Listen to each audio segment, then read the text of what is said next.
Okay, go.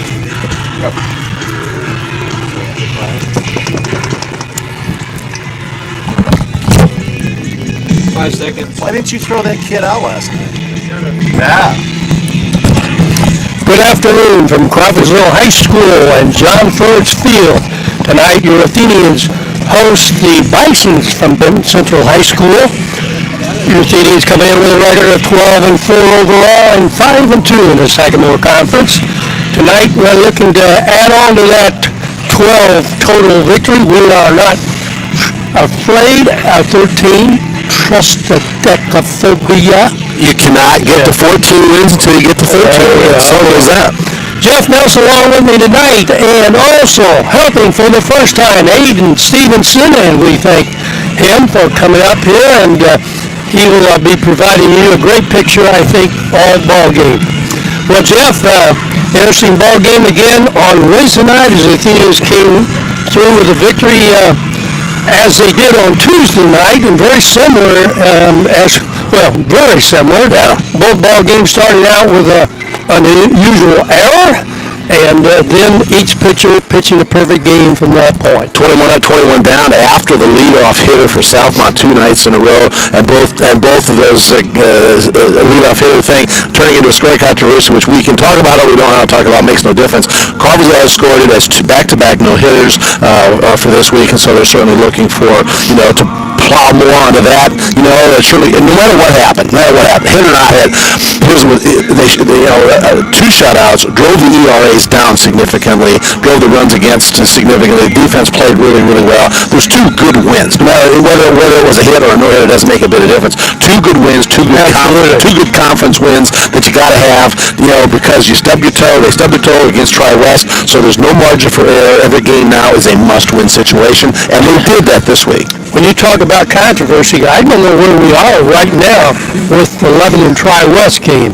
Last I heard from the reporter at the Lebanon newspaper is that Lebanon is being forced to forfeit their win on Tuesday against Tri-West, but it has not been posted anywhere officially. Exactly. And and you probably heard from the same sources I did that Lebanon has appealed it initially because it looks as though and Coach Rick Cosgray is a wonderful guy. He's a great man and he's a good coach. And according to the reports, is that he thought his pitcher was legal by the pitch count he had from his staff. So, and evidently the pitch count is different from what they found on a YouTube broadcast, evidently, and that it is different from what it was, and that made that young man ineligible to play. So there's that, and that's going to be a gigantic decision because whatever happened, if Lebanon ends up losing that game, then Tri-West goes back to being undefeated with a two-game lead in the Sagamore Conference. Exactly. So,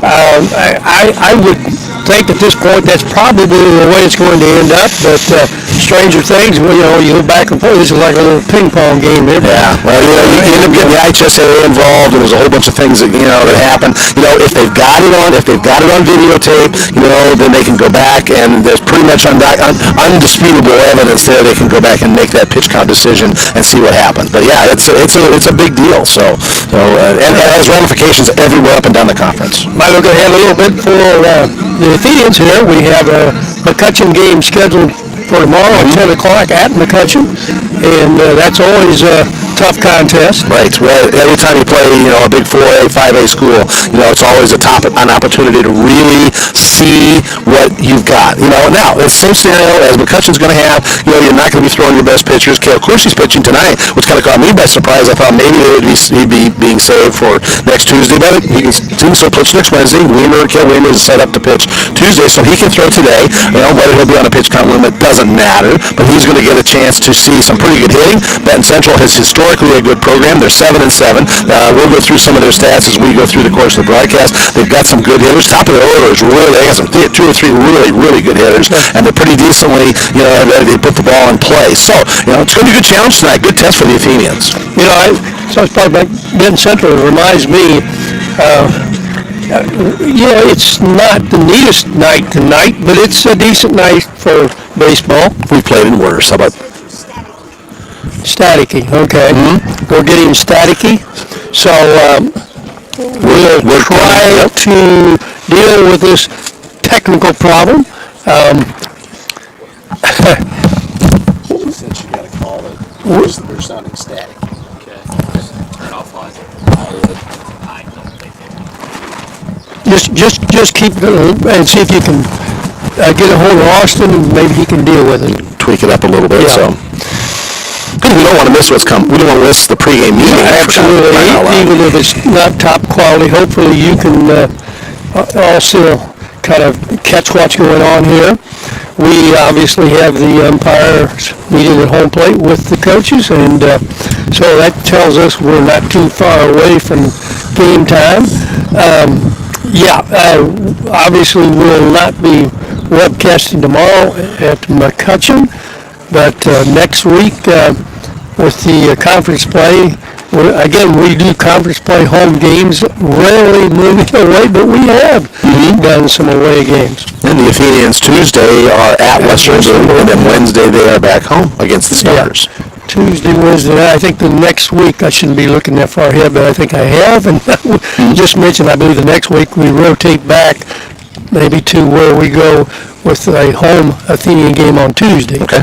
And that's down the line, so we won't worry about that. You got to plan your travel, So a well-known author, like you said. So. Okay.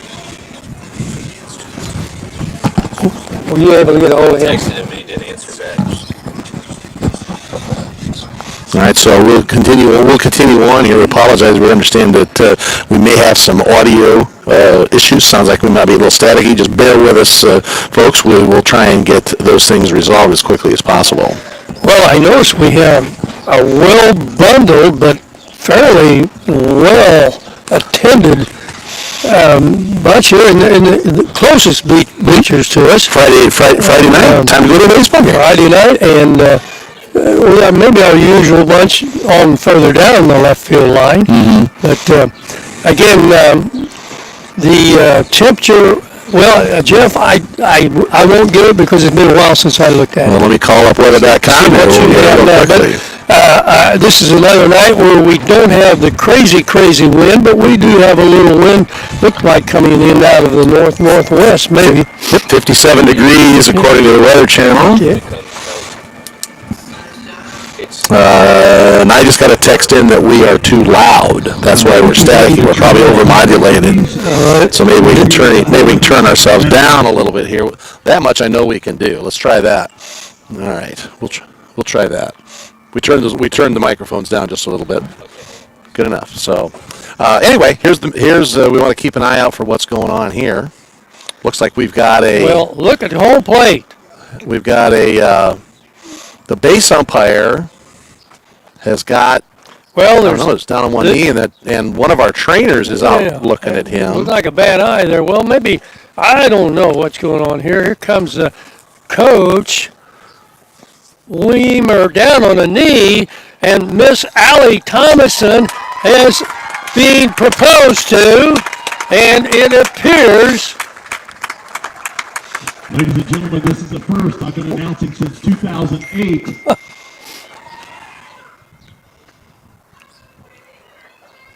She's shaking her head, yes. Well, we're going to say. It's a smile from ear to ear. That's pretty.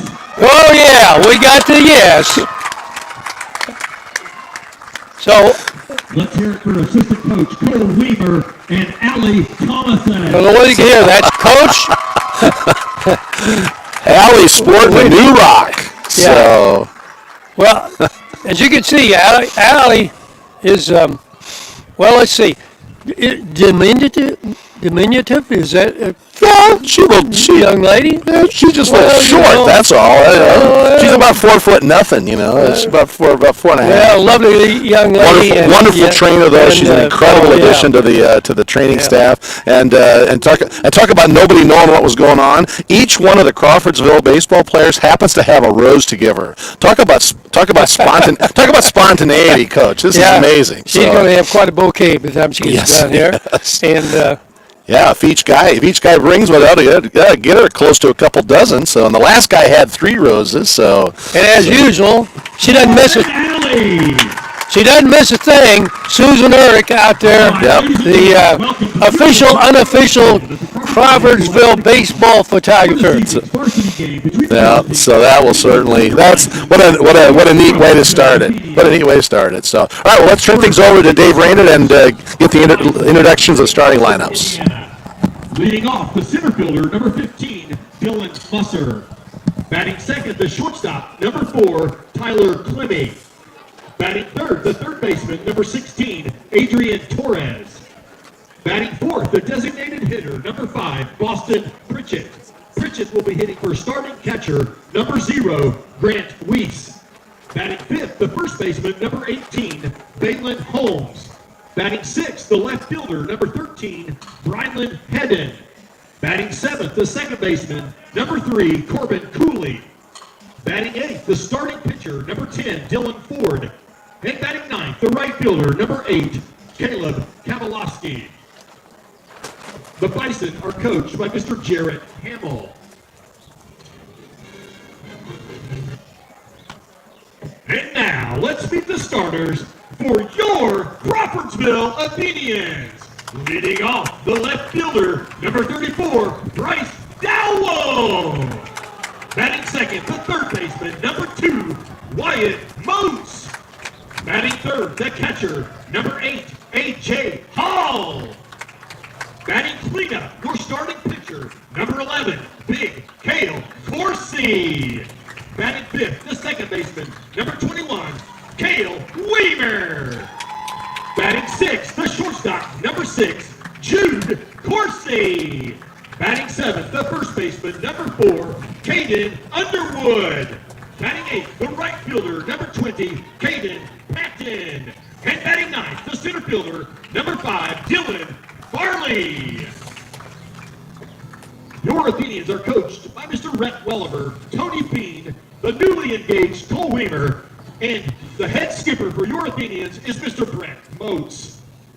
Please direct your attention to the American flag located in right field. At this time, the Crawforsville Community School Corporation and the IHSAA invite you to proudly stand and remove your hats as we honor the United States of America with our national anthem.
Let's play Athenian baseball.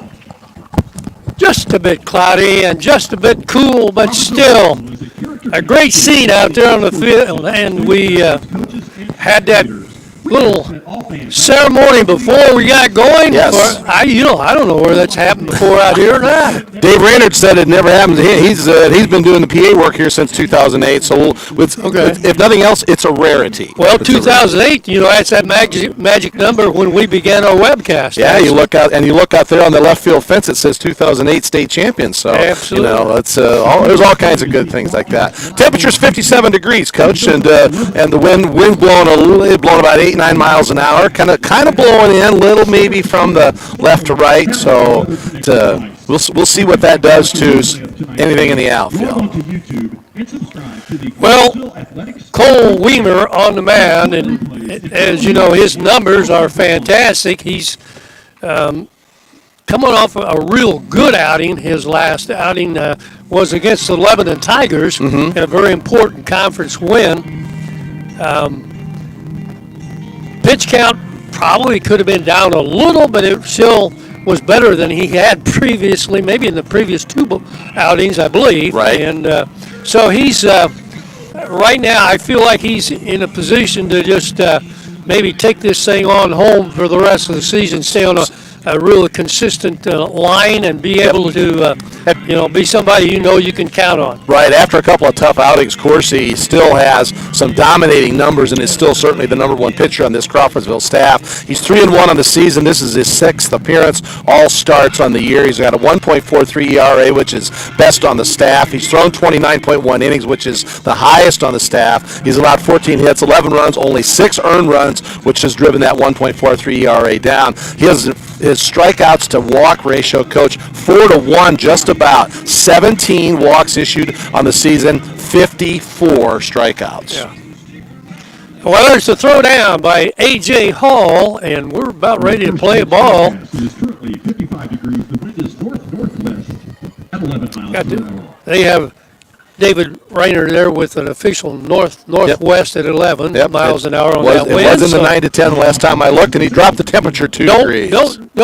Don't close your eyes. Open up now, because the sun just slipped through. How about so that? Here we go. We'll get some reflection. Playing ball. We'll get some reflection off the fancy new plexiglass thing that you got here in front of us. We thank the people responsible for that.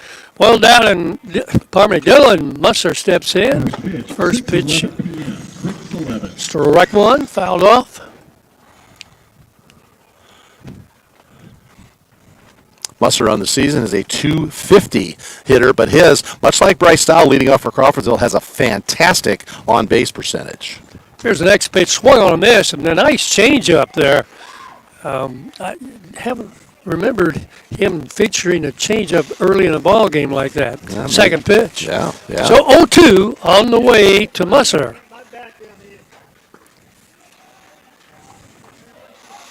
We just got a signal, Jeff, that they can hear us. Or better. Fine. Yep. I got a text from Danny Mountcastle, and he was listening and said we were way too loud. Way too loud. Okay. So we turned the microphones down a little bit, and that should have eliminated some of the static. And so thanks to Danny for sending a quick text. Very good. 2-2 on the way. Swung on a miss on a high fastball. Of course, he ran that one a little bit in on the inside corner, up and in, and something that Mooser couldn't handle there. So one down, and that'll bring up Tyler Clemmy. Clemmy hitting .366. These next 3 guys are the 3 guys you want to really be steering carefully around for Benton Central. Here's a fastball taken for a ball. Clemmy, the shortstop for the Bisons. Yep, 8 RBIs on the season, 15 hits. Next pitch is, again, a little bit up, and he's asking. I believe, of course, he wondered where that one was. That one did appear to be a little bit closer than the first one, but nonetheless, it counts 2-0. Here's the breaking ball right there. 2 balls, 1 strike. Yeah. Well, just underway here at Froge Field. 1 down in the top of the first. Here's the pitch. Again, he's found that location 3 times, Jeff. Yeah. 3 balls, 1 strike. Well, if our home plate umpire is going to stay with a real tight strike zone, then he's going to be here a little while, because that's pretty close to on the edge. Here's a ground ball, fair. Good stop by No, he couldn't. I thought he had the ball trapped under him, but he got on through him. Let's see. That'll be a hit. They've given him an error on the board already. Boy, I'll tell you, tough scoring there. Tough scoring. Well, I think it's honestly, I think it's a play that he normally makes. I will say that. Right. He got it. He may have got his feet tangled up a little bit. Yep. Everybody's definition of a routine play is just a little bit different, but they immediately put an E up on the board, so we'll live with that. Okay, Torres at the plate. This is Adrian Torres, 489. Ball. Yeah, he's like you say. I think maybe the batting average is maybe slow up here pretty quick, but the Athenians have the same situation if you really look at it. Here's the next pitch, way too high. 2 balls, no strike. Yep. Runner at first, Torres, 1 down. Yep, Torres 22 hits on the season, 19 RBIs hitting in this number 3 spot. He has, I believe it's 2. No, he has the only. There's a nice breaking pitch, Jeff. His only Benton Central home run. Yep. Okay. 2 balls, 1 strike. Runner with a short lead at first. Stretches a little bit. He's going. Here's a breaking ball, good one to run on, and we really. Not in time. You know, you change that pitch to a fastball, I believe we get him, but that breaking ball, which he appeared to take a little off of, it was not a bad position to catch and throw from, but nonetheless, changing the speed. Yep. Clemmy's 6th stolen base of the season. That's second high on the team. 3-1, swung on and missed. Count goes 3-2 now. Big batter right here.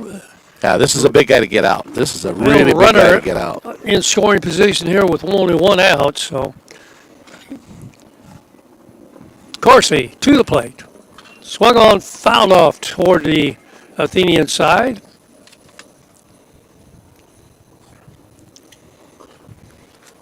So we'll redo the 3-2.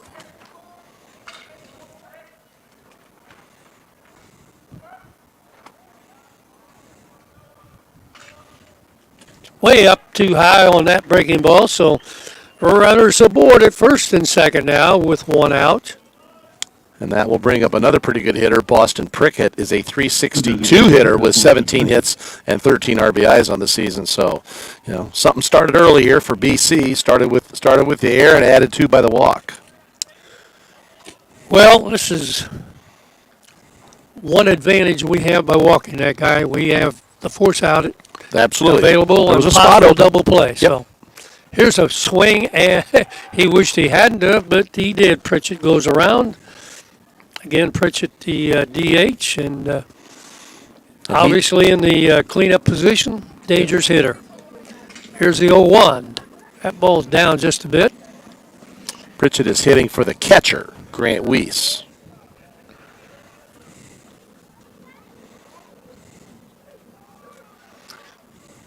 Next pitch swung on, fouled, way out of play. I mean, that's probably in the right field area on the softball field. So Cole ahead on the count. 1 ball, 2 strikes. Just some folks practicing over on the softball field so they can be a little more careful. Breaker swung on and fouled to the screen. That was a pitch that was really in on Pritchett, and he did a good job fighting it off. Yep. That's what you got to do when you got 2 strikes. You got to watch out for what you're throwing at.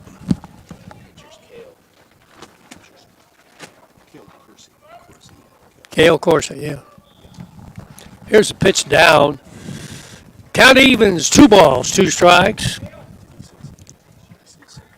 Oh. Count evens at 2.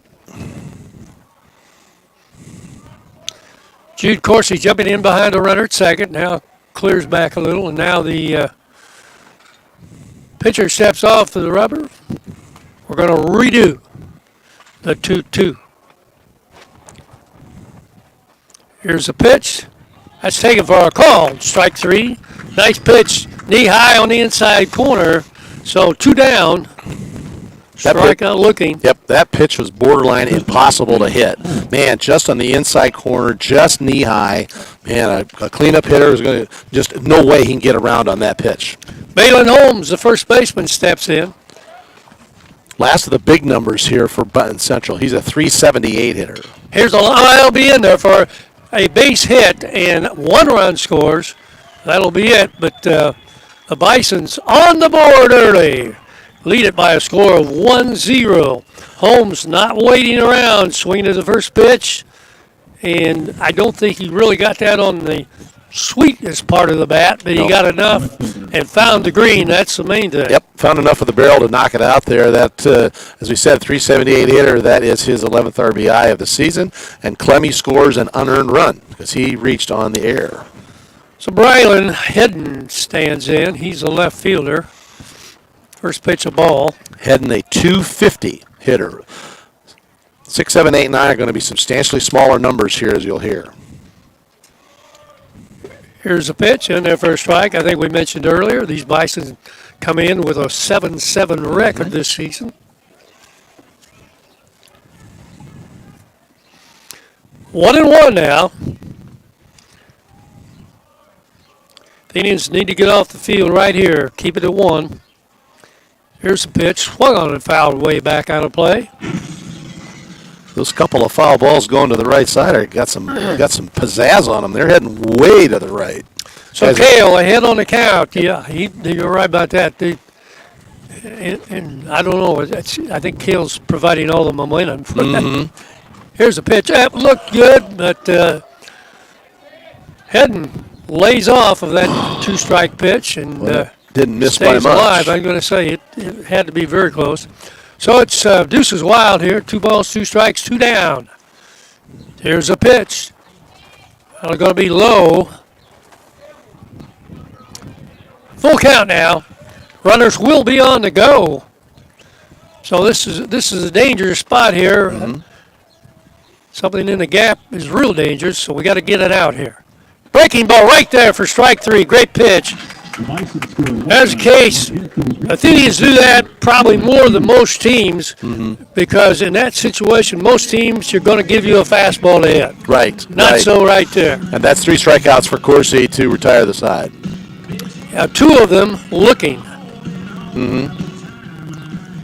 So in the inning for the Bisons, they come up with 1 run on 1 hit. 1 error. 1 error and 2 left on base. And they had 2 men left on base, indeed. And that was a tremendously big pitch there, though, to get out with only the 1 run. Yeah, Cale Corsi ends up with throwing 30 pitches to get out of that first inning. So that part is not good. That's a number that'll have to be dropped significantly. In the Wednesday win over Southmont, Jude Corsi threw 62 pitches in 6 innings of work. Yeah. No inning was higher than 11 pitches. That kid was zoned in. He had such good command. Well, the thing about the 1 run is an unearned run. So Right. This is an unearned run, no doubt. But it's still 1 on the scoreboard, no matter how you look at that. Yeah, all right. So Dylan Ford's on the mound here for Benton Central. He has no decisions, 0-0 on the season, but he's been in 7 games. This is actually his 8th appearance. Mostly it's been in relief because he has very, very limited innings. He has been in 7 games, Coach, and has only thrown 13.2 innings. So he's thrown less than 2 innings per outing. His ERA pretty high, 14 runs, 13 earned, 15 walks, 16 strikeouts. So it's right at a 1-to-1 ratio. So you got to wonder what their game plan is in that regard. Yep. I'm sure they probably like to stretch him out a little bit, maybe more than what he's done. But on the other hand, maybe they got a game plan to pitch by committee. Right. Maybe a bullpen kind of night. You know, Benton Central has got. They do not have games over the weekend. Their next action is Hoosier Conference games next Tuesday and Wednesday against Twin Lakes. So this may be just an opportunity. They say, hey, here's a young man who just needs to see some really good hitting, and we're going to give you the ball against the Crawforsville Athenians. Who for a while were ranked in the state rankings. Here's a pitch to Dowell, who takes it way up high. And Bryce, as we mentioned all year long, has been the man to get on base. It's one of the reasons why the Athenians have been successful scoring so many times in the first inning. Here's a pitch taken for a strike. Count evens. 1 ball, 1 strike. A pretty good week against Southmont has raised Bryce's average. He's literally right at 300, but his on-base percentage is still one of the best in the area. That got him. He's going to go on again. Yeah.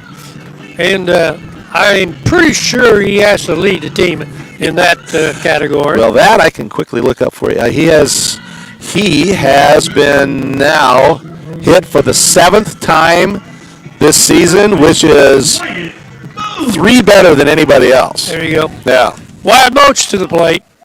Down away from first. And Moats is only hitting .533. Yeah. Here's the pitch. That's taken for a strike. This young man has a pretty good breaker. It's I don't think it's a slider, but it's not got a little movement. It's not got that much vertical. Yep. Here's a pitch fouled back to the screen. So Wide Moats down with the count 0-2. I was wondering if maybe The Athenians might be looking at a hit and run on that last pitch, but Dahl was still anchored at first base. Won't be one now, not with an 0-2 count. Ford, stretch and pitch, swung. Oh, here's a ball, almost like a.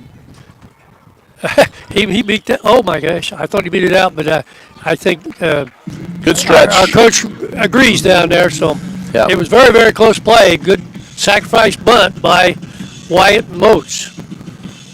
Yeah, he just bounced that one off the plate, came right back out to Ford, and Ford did a nice job spinning around, and Holmes had a nice stretch and a nice dig down to first base. So Wyatt will drop his average a little bit, but he does move that runner to second base. No, he won't drop his average. He gets a sacrifice bunt. He didn't bunt. Sorry, Coach. He swung him? Oh, he sure did. Pardon me. Yeah, my bad. My bad, because I wasn't even looking. Okay, So no, that was a full swing. I was looking down. I looked up. I saw the ball out in front. No, that was Thank a you. swing and bunt. Okay. Yeah, he One knocked ball. Yep, knocked it off home plate. A.J. Hall. 386 hitter on the season, 17 hits. Here's the pitch swung on. That's chopped at the plate. That got a piece of A.J. A little bit of his foot.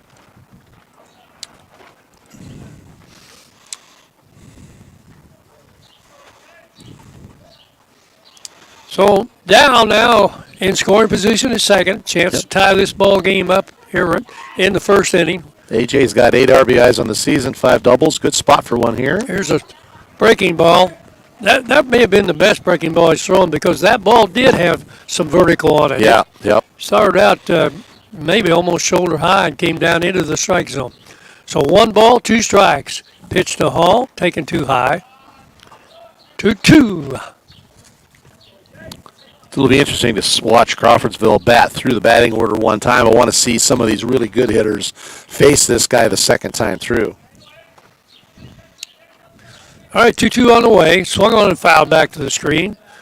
A.J. protecting that time on a ball that may not even caught the corner, but it was in that area and had to protect. 2 strikes, you got to do it. Live to fight another day. Ford looking in and now ready to go. Here's the pitch. Breaker swung on right back over his head. Second baseman over, has the play, throws the first, and Wow, another good stretch by the first baseman, Holmes over there. good job.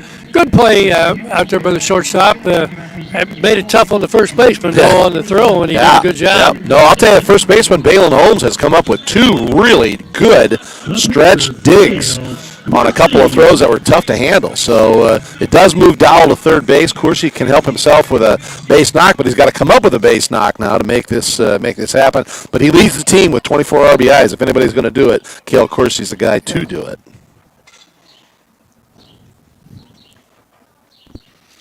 His first pitch outside. Coursey's hitting .458, 22 hits, 24 RBIs. He has Crawfordsville's lone home run of the season. Well, maybe a good time to add on. I'll take a single or a double or anything in the green that's not caught. Yeah, sure. 1 ball, no strikes. Here's the pitch. Breaker right there. Took a lot off of that breaking ball. 1 ball, 1 strike. 2 down here in the bottom of the first. Athenians trying to get back to at least a tie ball game here. They trail by 1 against the Bisons. Here's a pitch. Line drive base hit. That'll tie the ball game up. Right fielder fields it cleanly, gets it back in. So Coursey with a clean base hit to right field. A guy with 24 RBIs and 22 hits and hitting almost 500, he saw that pitch. He went right with the pitch. It was on the outside, a little high. He just whacked that out to right field. Clean single, drives in the run. Well, here's freshman Mason McCarty going to first base as a courtesy runner here. And that'll bring up Cale Weimer. Cale playing second base. Weimer, a .362 hitter on the season, 10 runs, 17 hits. Here's the pitch down.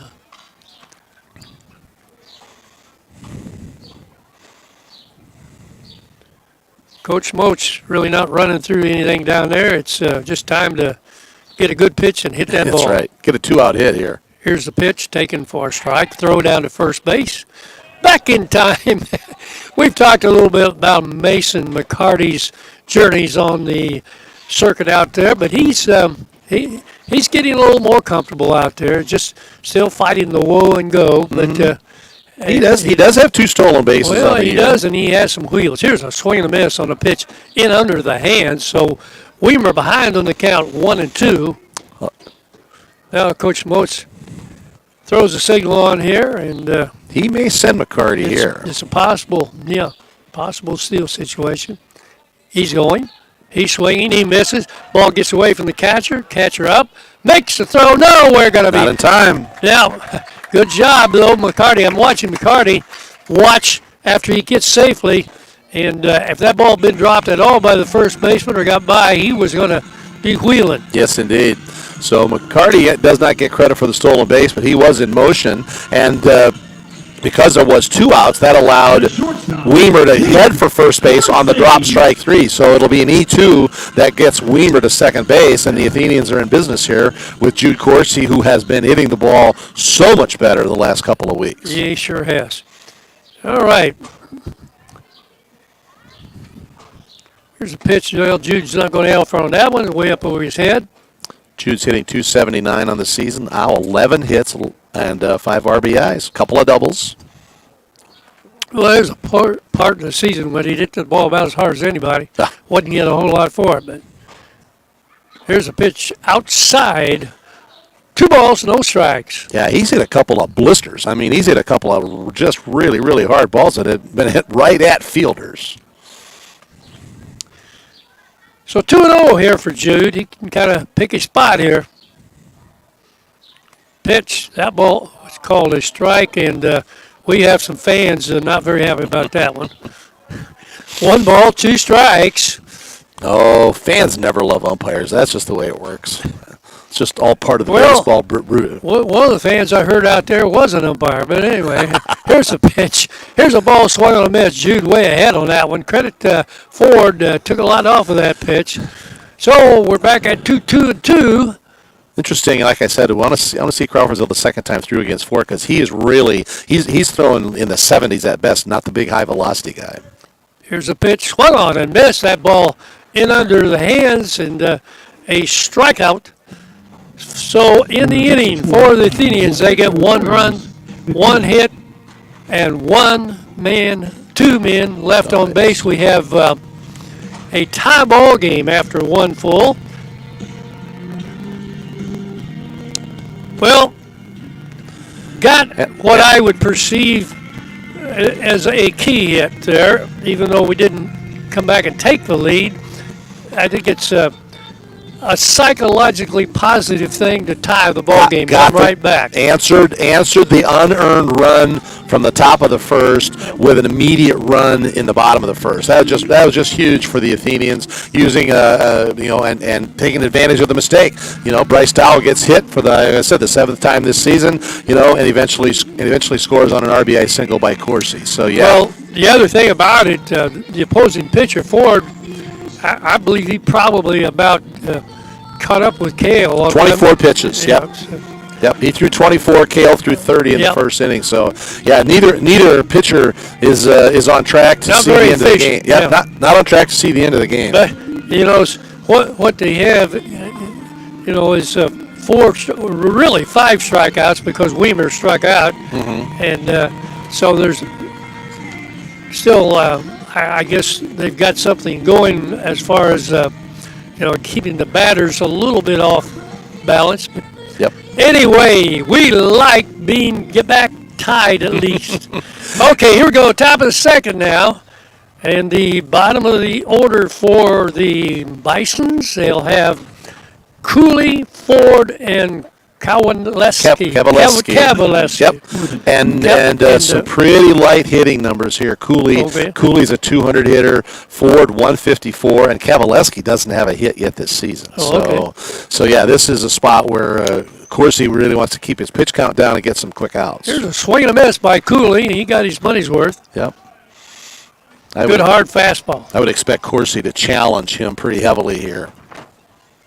Right back with another first fastball, and so 0-2, pardon me, right away. 0-2 on Cooley. He is the, let's see if I can read my own writing. He's the second base. Swing and a Here's miss. the ball, swing and a miss, and that's one down in a hurry. He got 3 good cuts at it, but he didn't come very close to the ball on any of those 3 swings.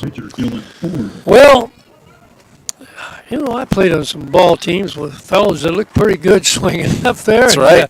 But they didn't take too long to get back to the bench, Here's the first pitch to Ford, the opposing pitcher, and that's in there for a taken strike. Ford's a 154 hitter, as I mentioned. Next pitch fouled back to the screen, 0-2. Same scenario here. I would expect Corsi to not mess around, very much. Don't nibble, don't dabble. This guy's a 154 hitter. Just throw him a fastball. There it comes. Grounded out there to second base. That was a ball that kind of hopped one time and then died. Yep. And good job out there, as usual, by Cale Weimer. And so quickly 2 down, and that's what we need. That big, thick grass just ate the momentum out of that baseball. Weimer really had to come up charging on it and take it off the dirt and fling it over to Underwood. Kavaleski is 0 for 4 on the season. Okay. Here's the first pitch, swung on a missed.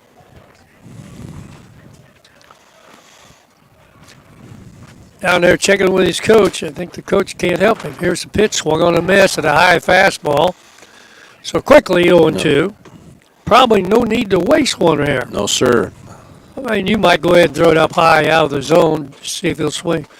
There's a strike 3 called. Fastball, outer half of the plate. So very quickly, 1, 2, 3 for the Bisons. It wasn't an immaculate inning, but it was only 9 pitches. Well, yeah. An immaculate inning is 9 pitches and 3 strikeouts. So maybe it's immaculate with a small I. I don't know, but it was 9 pitches, 2 strikeouts, which gives Corsi 5 strikeouts in 2, and that drops that pitch count significantly down from 30 tough in the first to now only 39 after 2. Right. So the average drops significantly here. Yeah, we'll say this. He probably is like 9 pitches over where he'd like to be right now. About right. So yep, he about right. got him. So, The Indians are going to do the same as Benton Central. They're going to send 7, 8, and 9 to the plate here against Dylan Ford. Well, Ford, I am impressed with his breaking ball because he's been able to keep it around the plate. He's been able to throw pitches that are in a hitting zone, but we haven't been able to hit his breaking ball. Right, and some of that, coach, is just simply, because his velocity is significantly lower, than most of the pitchers you see. And that's part of it. He's got us out in front, not just fooling us with the movement of the ball, but the fact that the ball is not there when we expect it to be. So, like I said, it'll be interesting to see, especially the good hitters at the top of this Crawforsville order. They see him the second time. Maybe they get a little bit better sense of timing on that pitch coming in. We'll see. We'll find out soon enough. Well, there's the throw down, and we're ready to go in the bottom half of inning number 2. The Indians looking to take the lead here. Caden Underwood steps in for the first time today. He's a 280 hitter, 5 runs, 14 hits on the year, 10 RBIs. My guess is he is the guy they want to save on the mound to throw against McCutcheon tomorrow.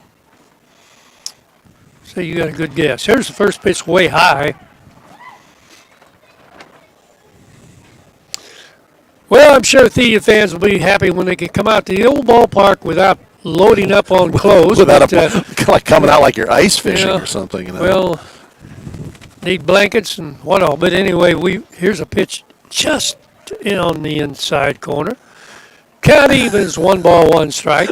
I really think Underwood thought that ball was going to hit him, and it curved clear over onto the corner of the plate. Yeah. 1-1 on the way. Breaker is up ball. And, it sure was up. I'm not even so sure. It might have been a little in. No, it was that, too. That one just about hit Underwood again. 2-1. Way outside. So Caden ahead on the count, 3-1. Couple pitches right there, Coach. Dylan Ford, when he tries to throw really hard, is just missing badly. Those are two pitches threw really hard, missed way up and way out. Yep. Here's the next pitch. Check swing, and that'll be called a strike. So we might see if we can get an appeal on that one.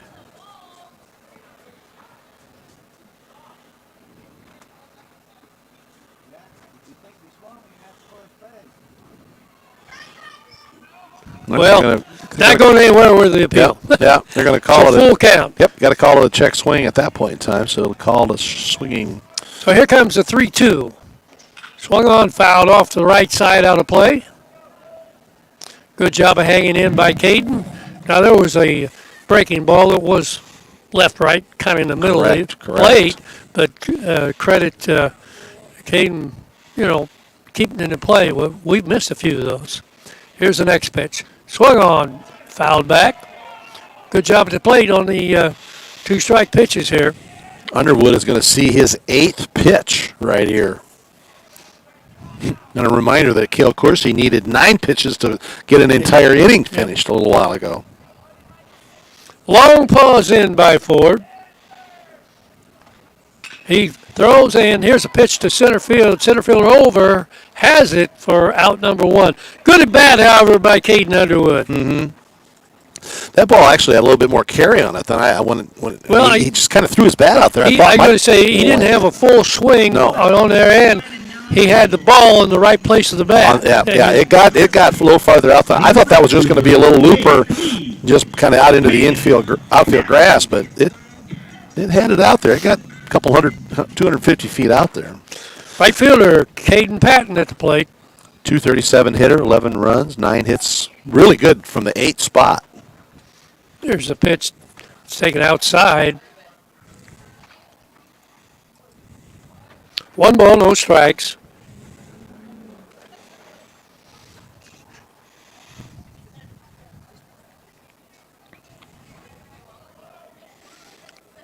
Next pitch, check swing for a strike. Yep.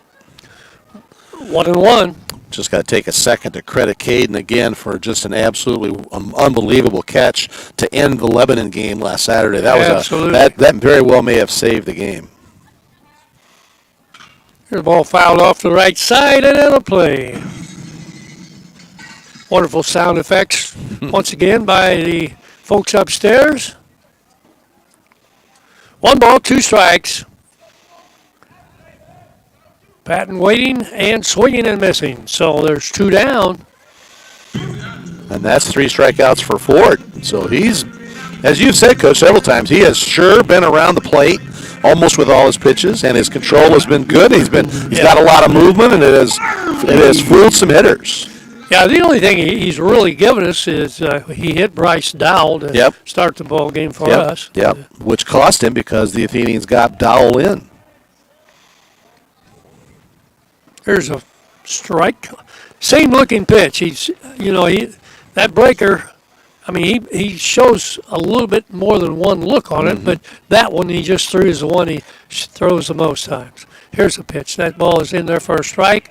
And Farley is not so sure. Yeah. Dylan Farley's had a great season, and he is playing great center field, but he's beginning to really help us offensively. Yep, 235 hitter, 8 hits on the season. There's a pitch. That one's down. 2 balls, 1 strike.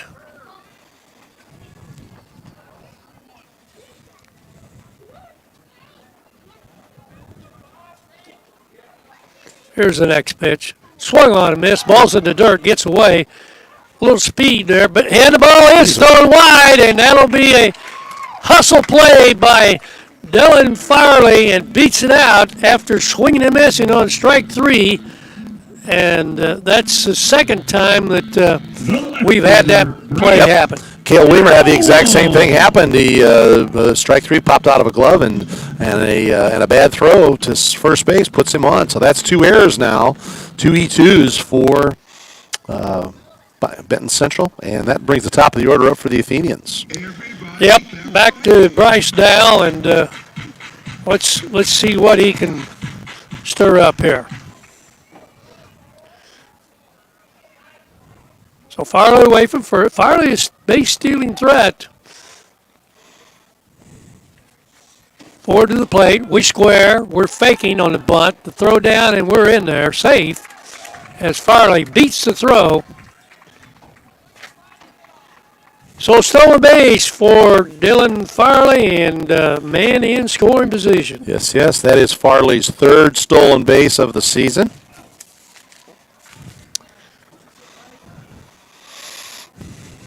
And now you got a guy who's aggressive at the plate like Dowell. He can make something happen here with 2 outs. Here's the next pitch way. High ball gets away, and down to third is Farley. He's in there. Yep. Close play, however. I'm sure Coach Moats is wondering if he's going to get his boy in there, but good job. And he did really. Good throw by Weeks. One of the axioms of baseball, you don't want to make the first or third out at third base, and especially this situation. And by this situation, I mean he was already in scoring position. Right. So you got to make sure you can make it when you go in that. Yep. But he did, and he did. Okay, Yep. 3 balls, no strikes. He is now. Now he's a wild pitch away from scoring. So Now in the take position. Here's a pitch. He takes a strike, and we're willing to let him have that one. So 3 balls, 1 strike. Bryce has 8 RBIs on the season. Looking for the 9th one here. Here's a pitch. That's down ball 4. So on down to first base, and this brings up that wonderful first and third situation, which. And here you go, Coach. Bryce Dowell has not got an official at bat today and is on base for the second time. Yeah. Got hit and walked. And your .533 hitter now up with a runner in scoring position. Dowell probably heading to second base quickly. I would think. I would be really surprised if they throw. We faked the bunt. Here's the throw to the pitcher, and we were quite ready for that. So second and third now with 2 down, and Wyatt Moats at the plate. So now a 2-out single becomes a lot of damage. Long stare in by Ford. This time you step out. Good job. Good job. Back in. A ball and no strikes. Here's the pitch. Swung and popped high. That's going to be in play for the third baseman. He's over to the inside and brings it in. So right away, Wyatt threw up his hands a little bit. He knew he missed that one. Just kind of got in under it a little bit and pops out to the third baseman. So that'll end the bottom of the second for the Athenians, and they come up empty this time. So we end 2 innings of play with a score even at 1-1, and both teams with only 1 hit each. So far, the Ford needs 23 pitches to get out of that mess that he had. So now he's sitting at 47 pitches, so he is now past Cale Corsi. Corsi 30 in the first, only 9 in the second, and heading to the top of the order here for Benton Central in the top of the third inning. Well, that'd be the big difference, I guess, at this point in the ball game. Everything else is pretty even, but the pitcher count changed quite a bit right there. So, Corsi will be on for his 3rd inning of work, and Jeff, I didn't give you a lead today. So. That's all right. We're not behind. That's a good scenario there. So Cale Corsi's got 5 strikeouts on the in his first 2 innings of work. So he is now at 59 strikeouts on the season. Hasn't walked anybody. So his ratio is now better than is just right at 3-1. Or just under 3-1. Excuse me, for walks. And that's just incredible. Just 2-1 is really, really good. So we'll leave it at that. And well, he got off on a real good start down south. He was striking out 2 batters an inning. Okay. And kind of stayed on that. But then, I think when he started getting in a little bit of command problems and, throwing more pitches, and what happens then, I got to throw a strike, and so I maybe don't have quite the velocity I'm getting. Right. I mean, sometimes you can actually see it. Now, it's not that much, but, the guy has to get strikes. He's put himself in the corner sometimes when that happens. Okay, Jeff, get us the lead. You got it. We'll see. Well, at least I'm not going to try not to give up the lead. So here in the top of the third inning, it's the leadoff hitter for Benton Central. It's Dylan Musser. Musser was one of the 5 strikeout victims here against Cale Coursey. He swung at a 2-2 pitch in the first to lead things off. There's a rocket right back up the middle. So Musser didn't wait for anything. He hit the first pitch he sees. Sends it right back up over the mound right near Coursey's foot. And BC has got their first leadoff hitter on here in the third inning. Well, let's see what they like to do here. Yep. Tyler Clemmie, who reached on an error and scored. A little throw over to first. Well, a lot of times you throw over to first here just to see if this man will show a bunt. Right. And he didn't, so I got the feeling they won't bunt here. Okay. Musser does have 5 with a throw down. Too bad A.J. had he been able to catch the ball in good position there, he had probably an out at first base. He may have, yep. Musser has 5 stolen bases, which is co-best on the Benton Central squad. Ball 1 here. Next pitch coming. There's a rip right at Coursey. Plenty of time to throw for the double play. Jude Coursey you couldn't have put him. You could not have put him in a better spot. L6, 6'3 DP. Yeah, you talk about pitch count. Yeah. Things like that really, really help. Well, they say, they always talk about the pitcher's friend being a 6'4" or a 4'6", but you know what? Yeah, that works too. A rocket shot to the shortstop, and I mean literally. Coursey it was a couple steps over, took 1 step to his right, the ball takes him right there, and he had Musser strung up halfway to second base, so he had plenty of time to make that throw. This is Torres, who walked. Takes 2 quick pitches for ball 2. He worked Coursey. He worked Coursey to 7 pitches, and pitching coach, assistant coach Rhett Welliver. Yeah, I don't know if somebody saw something there. Yep. Because AJ was up pretty quick too. Yep.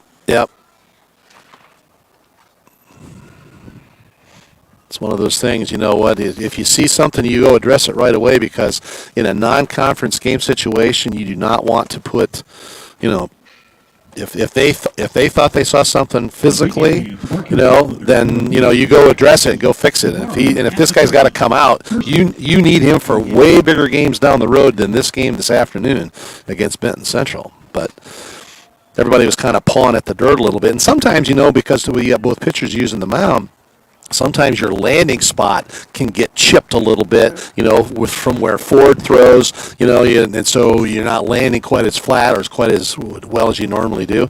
But anyway, everybody's been chatted up, and everybody's back to their spots, and here we go with the 2-0 count. And a strike called. Knee high, right down the middle.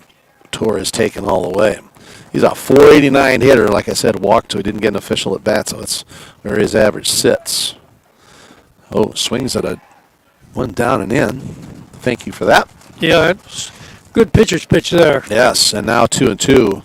This will be Coursey's pitch. Coursey works quickly. He is ready to go. So, and a foul ball. Change up. Yep. Count remains at 2-2. Torres is the number 3 hitter for this Benton Central team, 7-7 on the year, coming in from way up north. Pitch up. 6th pitch runs a count to 3-2. That's right where we were at with Torres last time. Fouls it off to the right side. So this will be the 8th pitch to Torres after a 9-pitch second inning for Coursey. Well, Torres had a nice cut there on a breaking ball. He really was not fooled. Ball up and in. So he walks for the second time today on the same 3-2 count. So he's on. And after the double play cleared the bases, there's 2 outs for the BC. This would be Boston Pritchett, who struck out looking his first time up, 362 hitter on the season, so certainly a dangerous guy at the plate at any point in time. First pitch off. Don't look down very quickly. Of course, he works so fast. There's one off the fist just a little bit. And a hustle in and can't get it. Wind kind of knocked that down for Dowell. I'm not sure what happened there. That was a ball that should have been caught, honestly. He didn't read it. I mean, he was coming in, but he didn't really come in nearly hard. He got a guy, if he goes full bore, I mean, he's there and catches that ball comfortably. Well, and the score guys have ruled it an error, and I would not dispute that. That was a misjudged, misplay ball. So that's Crawforsville's second error, and of course everybody was running because there was 2 outs. So Pritchett ends up at second, and Torres ends up at third. This is Holmes, strike 1. He had a single and drove in that run in the first inning. Yeah. Just off the edge. Count evens at 1. Holmes, with that single, pushes his average close to 400 on the season. Swing and foul tip. He'll fall behind in the count. And of course, he has his choice of pitches now with a 1-2 count to a pretty good hitter. 2 out, 2 on. Well, again, you got first base open, so a walk is not the worst thing here. I mean, not that we don't want to go get this guy, but we obviously have to make good quality pitches right here. We already seen what he can do. And Yep. It's 1-2. Of course, he challenged him with that pitch. We'll see what he does again. Off speed, up the stairs. That is kind of what's called bad out of the hand. He just didn't have enough top turn on it, and it never had a chance to get down toward the zone. No, and Hall runs out to have a chat with Corsi. With a runner on second base, of course, signs and signals change, so they may have gone out there to update. Here comes the 2-2. Fastball, got him with a hard one. Yep, chin high music right there, and Corsi has his 6th strikeout of the ball game. So no runs, a hit to the leadoff guy who got doubled off, and then there was 1 error, and the walk he had a chance, Jeff, to get out with a very minimum number of pitches, but that 19. is easier said than done. Yep, 19 on that one, giving Corsi 58 on the season, so he's just bit above that average. But the most important thing is that he and the Crawforsville defense kept the guys stranded at second and third base. So runners in scoring position went to 0-2 for that trip up for Benton Central. So going to the bottom of the third, the Athenians will send hitters 3, 4, and 5. That'll be A.J. Hall, Cale Corsi, a aforementioned pitcher, and Cale Weimer. So the Athenians are going to send probably 3 of their 4 highest average hitters up to the plate here to face Dylan Ford in this third inning. Ford, 47 pitches after 2. The right-hander working mostly out of the stretch.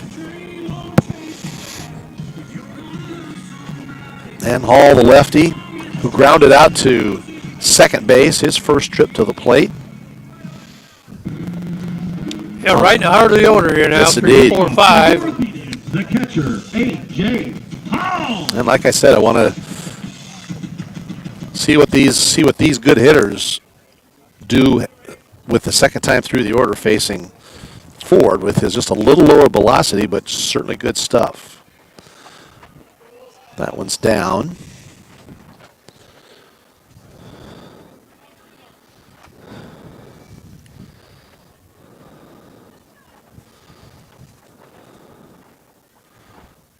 That'll be a strike. That'd be nice to get a lead here and give Cale a little leverage to be pitching from.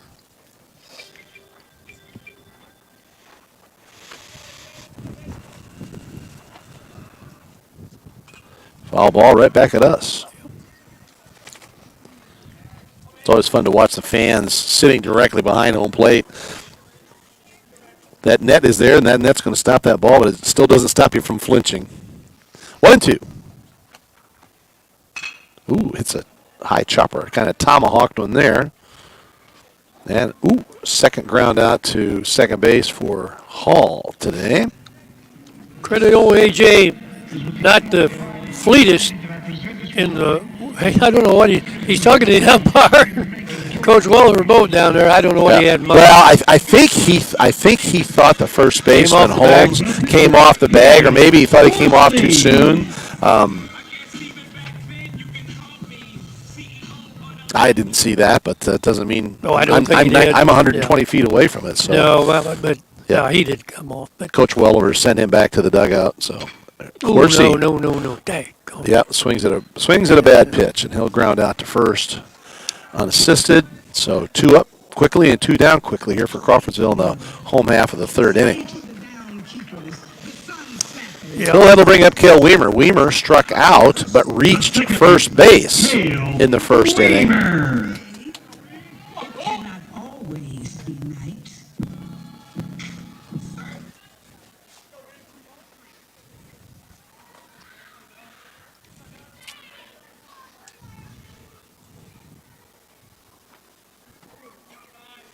Just inside.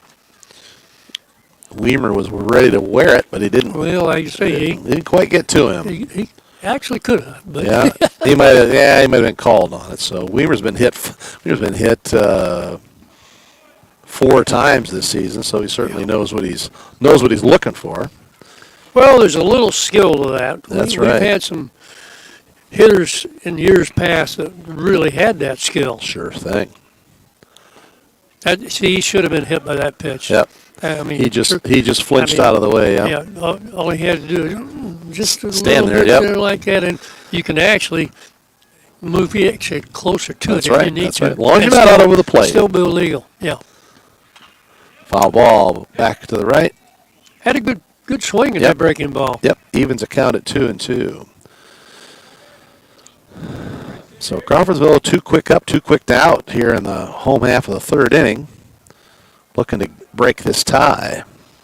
And that off-speed pitch just flat out fooled Weimer, and that'll be strikeout number 2. That'll be strikeout number 4 for Ford.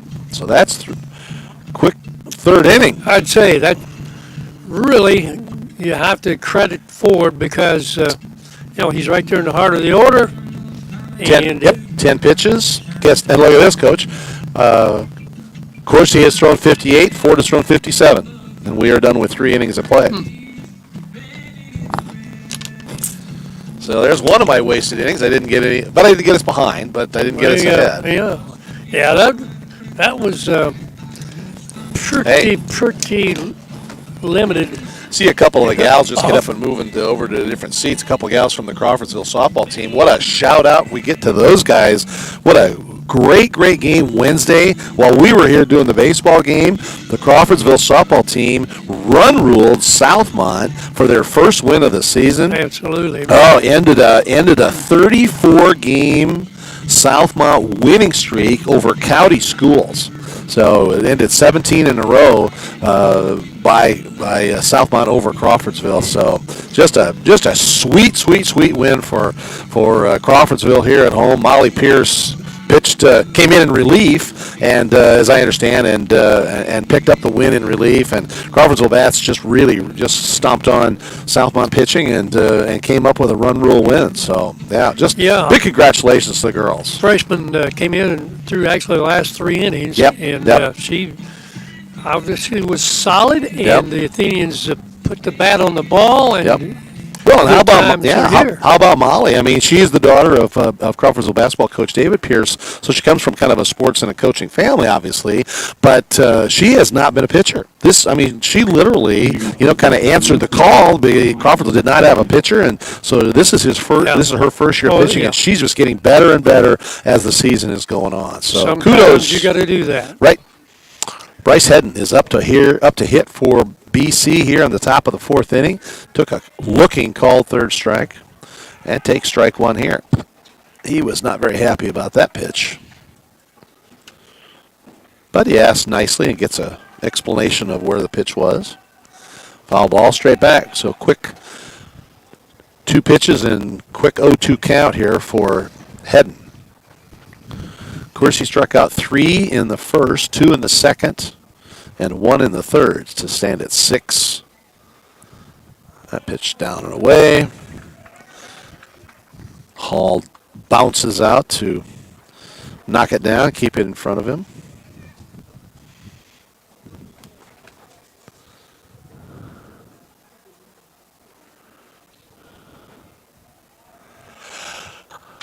Bouncer. Oh, and that eats Underwood up. Quick throw. Nice job. Good recovery. Good recovery by everybody. Good recovery by everybody there, Coach. Everybody was watching there, and the ground ball ate Underwood up at first base. Yeah. He kept his composure and went after the ball as it bounced wide into foul territory. Coursey doing exactly what the pitcher's supposed to do over there, is hustling over, and the recovery and the toss over, so it just goes as a 3-1. 3-1-3. Yep. Well, this pitch in the dirt to Cooley. the only thing I'd say about that play is, and I believe they have an opportunity to, you notice he stayed sideways totally Yeah. on the ball, and I think I'm a first baseman. I got to get there and keep the ball in front of me. Yes. There's a bunt. Way too hard, though. Right back to Coursey on the mound. Quick throw over to first. So we had a 3-1. Now we got a 1-3 to get us 2 outs here in the 4th inning. This will bring up Dylan Ford. Ford grounded out to Weimer at second base, his first time up. We're not careful, we're going to find ourselves locked up in a pitching duel. Yes, sir. Yes, sir. I'll tell you what, I know the cards I got with Cale Coursey on the mound. I'll take him in a pitcher's duel anytime. Say our home plate umpire's not going to miss any inside strikes. I don't think he has missed any. Yep. I mean, he's full up on the inside corner. Yep. Well, our umpire, he's done an okay job. We give him some credit here. Yeah. He's from over in Fountain Central, lives over in Petersburg area. Foul ball. He is the scorer, runs the clock and score for Fountain Central football games and all the boys and girls basketball games. So and this is his first year as an IHSA varsity umpire. So kudos to the guys and the gals who come out and put the stripes on. Absolutely. We need more officials. Oh, we sure do. Sure do. Oh, inside corner called third strike. 7th K for Coursey, and Ford will have a seat. 3 up, 3 down. And Coursey throws 4, 6, throws 10 pitches. So 68, Coach, after 4 innings of work. So he's liking the even-numbered innings here. Yeah. 1, 2, 3 in both of those. Yes, indeed. Yes, indeed. So anyway, looking farther ahead, Crawforsville has got a full weekend of baseball after tonight. They finish with a Saturday game tomorrow at McCutcheon, and always a fun trip to go up there and play a solid top tier level team, and that's a tomorrow morning game. And then next week, the Athenians have got Western Boone on the Sagamore Conference schedule. Tuesday at Webo and Wednesday here at home. So if you're a YouTube person watching the games, next Wednesday will be your next opportunity to catch Crawforsville. Benton Central is idle for the rest of the weekend. They do not have a game tomorrow. They will play Twin Lakes in Hoosier Conference play next Tuesday and Wednesday at Twin Lakes on Wednesday, and then home on Thursday. The Bison sit at 3-3 right now in the Hoosier Conference. Crawforsville will send the middle/bottom 6, 7, 8, 9 head to the plate, but guys that have certainly done some run and hit production over the course of this season. Jude Coursey, Caden Underwood, Caden Patton for sure. Dylan Farley waiting at the 4th spot if he can get to the plate this inning. Crawforsville on the season, Coach, certainly doing a 331 hitting team, and you don't hit 331 as a team unless your bottom guys are doing some production. Yep, you gotta. Well, you're not going to have guys down there wearing the 400s and stuff like that. Nope. But those are the guys, if they can hit in the 270s, 280s, Yep. whatever, and have a decent on-base That's percentage. right. And Jude Corsi here has got a 229 average. First, and this one, if it stays foul. fair, nope, gonna fall foul. Had a little spin on it, and the wind helped it to just a little further foul. Well, normally a ball coming off a right-handed bat It's gonna will curve. skew toward the Yep. foul line, and that one just kept going, as you said, aided by the wind. Yep. It looks a lot like my 7-iron. So I heard you say it was a little too chilly to go golfing this morning. Well, I in the didn't. men's senior league. I didn't, but son Rhett did, and Yep. out here in front of us, Mr. Baker. Yep. Got too cold, though, he said. Pitch just inside to Jude Corsi. Count goes to 2-1. Corsi struck out his first trip to the plate on a swinging strike 3. Way out. Hitter's pitch coming up. 3-1 count. Of course, he does have 11 hits on the season. See if he takes the pitch and goes with it towards the other field or not. Take Ball that in the one. dirt. That's a good job. So the Athenians have the leadoff hitter on for the second time. In the first inning, Bryce Dowell got hit to lead off the first and eventually scored. So see if history can repeat itself here with a leadoff guy on the score. Okay, how we going to play it here, Jeff? We're Caden. in the bottom of the order. Don't get as many RBIs down there, but you want to put this ball in play and I think sacrifice bunt? nope. I'm going to predict. I'm going to predict that we're going to bunt right here. Underwood lays a good bunt down, gets this guy to second base, and then that gives us 2 swings from the 8 and 9 hitters to get him in. Yeah. Well, we don't have a base stealer here. No. Squares around, pulls back, ball 1. Good job of running at first. One of the things we're going to watch, our guys have a tendency to get a little too far off thinking that ball, it's got to be down. It's got to be down. Well, you didn't see it down. You got to see it down there. Make sure it's there. Squares around. Here's a bunt. Oh, nice great. Bunt! Oh, they're not going to get him out. Nobody. Boy, he's got, oh my gosh. We went to sleep there, though, and Jude's a really good ball player. Yeah. There was absolutely nobody close to third base. Yeah, he could have And, gotten to third without any problems. He got a learning situation there. Okay, well, Okay. great bunt. That'll go as a hit instead of a Sure will. So Underwood gets his 15th hit of the season. He'll stand at first. Jude Corsi stands at second. The Athenians have got the danger sign now hung up in the wind here with 2 on and nobody out in the bottom of the 4th inning. Coach Weller's having a chat with Jude Corsi. Exactly. Did you not see that, guys? See, I don't want to dwell on that, but No. on the other hand, if you're first and third, we're going to run. That's right. Yeah. Because they're not going to throw. Nope. And that takes you out of the force, double play situation. So it looks like a small ball thing, and it may never affect the game. We don't know what's going to happen next, but what we do know is we've had put ourselves in a whole lot more than it seemed. That's right. Yeah. There's a lost opportunity there. I mean, you can say just one base, but it wasn't just one base. No, it was two bases. One for each guy. And also how to affect the defense. Yep. So Head coach Jarrett Hamill was out to have a chat with his infield. They're kind of putting some defensive strategies out. got to go down again. Okay, so we're looking for Patton to bunt here. This is a tough base running situation from second base. You really want to push it to first. He needs a bigger base lead, side. actually. Yep. We need a good job at the plate. That's exactly right. Yep. Timeout for Patton. Patton, a 237 hitter, 9 hits on the season. We do not have. Max Prep's got a lot of stats, but I didn't find his sacrifice stats. Corners on the grass. Looks to bunt, pulls it back. Great job. Yep. Great job. Pitches outside.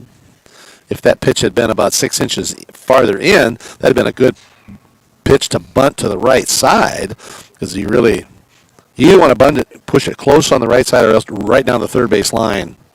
Third base is perfect, but yeah. Outside again. That's really good. Yep. I can't tell you how many times we've bunted those kind of balls that were strike. It's just because, man, we got to bunt, you know. Yep. Yeah, that's just good plate presence, good pitch presence there. 2-0 for Patton. He struck out his first time up. Puts it down. Foul ball right off the plate. Well, he had it going in one right direction, and that was down. Yeah. Well, the problem would have been, and it's a break for Crawforsville that it went foul because it didn't go very far, and the catcher, Weiss, had it quickly. He would have been able to fire to third for the force out. 2-1. Throw. Oh, go. Nobody's there. Now we got first and third. Yeah. Boy, the signals got completely wired across there. Okay. Well, that'll be an E1. Now, we've got second base here, but I don't know how to coach it. Yeah. See, you got one strike. If we didn't have a strike here, we'd just take a pitch and let him run to second. Sure. Well, he may be going anyway, so we'll see. Yeah, well, I think you're right. Nope. Down low, 3-1.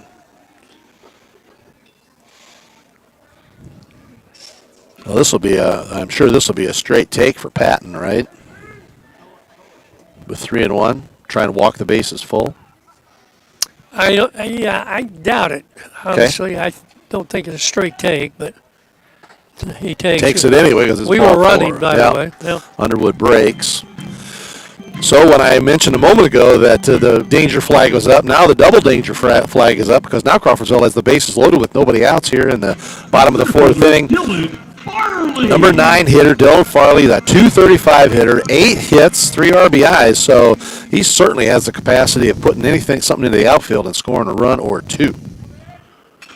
Oh, bouncer. Okay, they got out of the plate, but that's all. Get the out. All we got. Just got on top of that ball and chopped it off the plate. And a good fundamental play by Torres at third base. He fires to home and they get the out. You know, Jeff, that's the case where they're in, see? Mm-hmm. That made it a very easy play. Normally that would have been a real tough way Farley runs. Yep. But, you got a situation there. With the bases played loaded. into the defense's hands. Yep. But now you've got Dowell. Now you got the top of the order up, and now you got some guys that know how to use these weapons here. Oh, look 2 out. hopper. No, they can't get 2 on that. 6-4. No time. Oh, and a bad throw. And a bad throw. So that's going to cost Benton Central a run. So Dowell, on the fielder's choice, gets an RBI and moves to second on the E6. Underwood scores on the play, so that's an earned run. And then Patton, hustling down, scores on the E. So that'll be an unearned run. Farley is out, 4-6. So there's a couple of outs. Or I'm sorry, there's one out now. I believe Patton was the one that was out at second.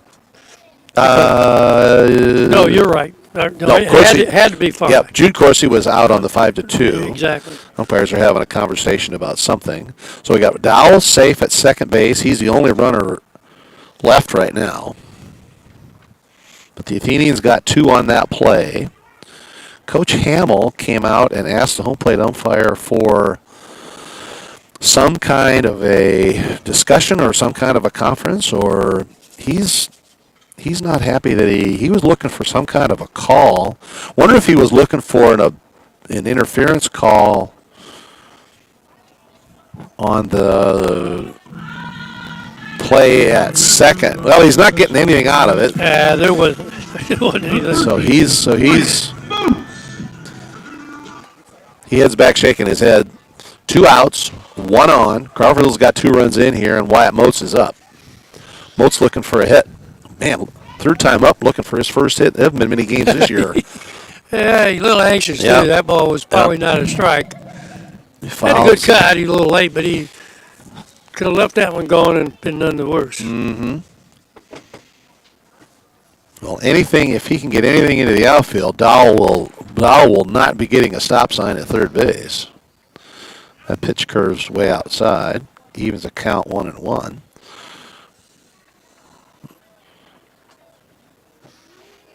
So Crawforsville uses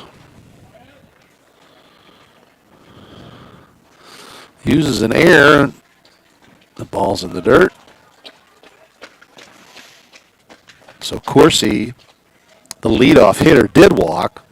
So technically the Athenians did not get the leadoff hitter in, but they did get the bases loaded in the scenario there and have gotten 2 runs so far. And so far it has been 1 bunt single is the only hit. Dowell, nice lead, wild pitch, and Weiss loses it, recovers it. So the wild pitch is going to move Dowell to third, so he's 90 feet away for another wild pitch. 3-1 the count. Running a little pitch count out there again. Yep. He's getting plus 15 already for this inning. Called strike right down the pipe. Moat's taken all the way. Count goes full.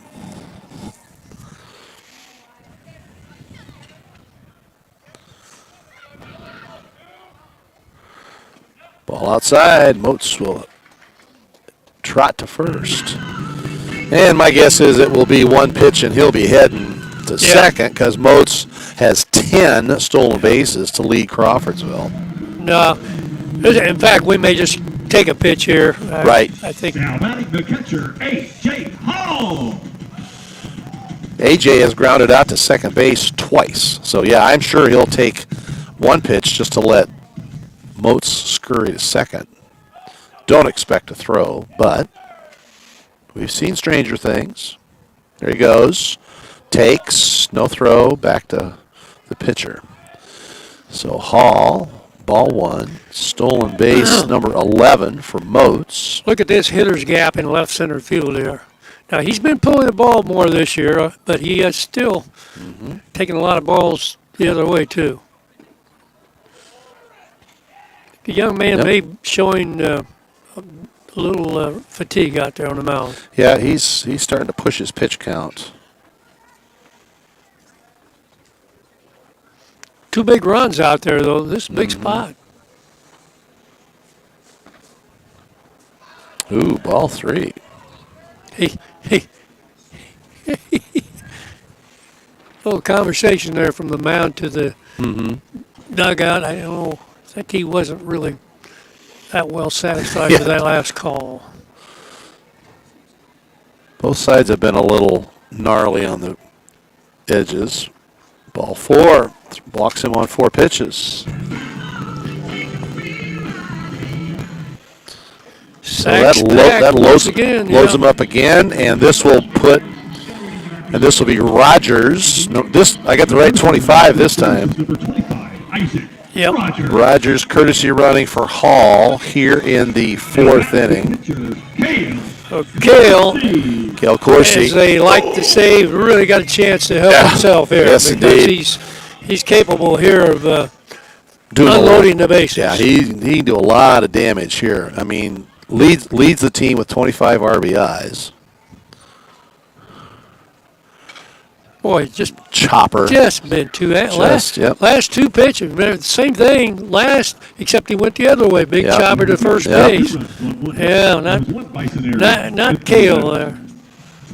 So 2 runs for the Athenians. There was just that solo hit. There were 2 errors on the throwing error by the pitcher, and then the E6 on the wild throw to first. And the Athenians leave the bases loaded. All right, get a pitch count here for you, Coach. 1, 7, 11, 12, 17, 19, 24, 25 pitches. 82. 82 now for Ford, so that's not a good scenario. Yeah, that was we've left some guys on base here. Yes, no question about that. But 7 the big thing is we're up by 2, and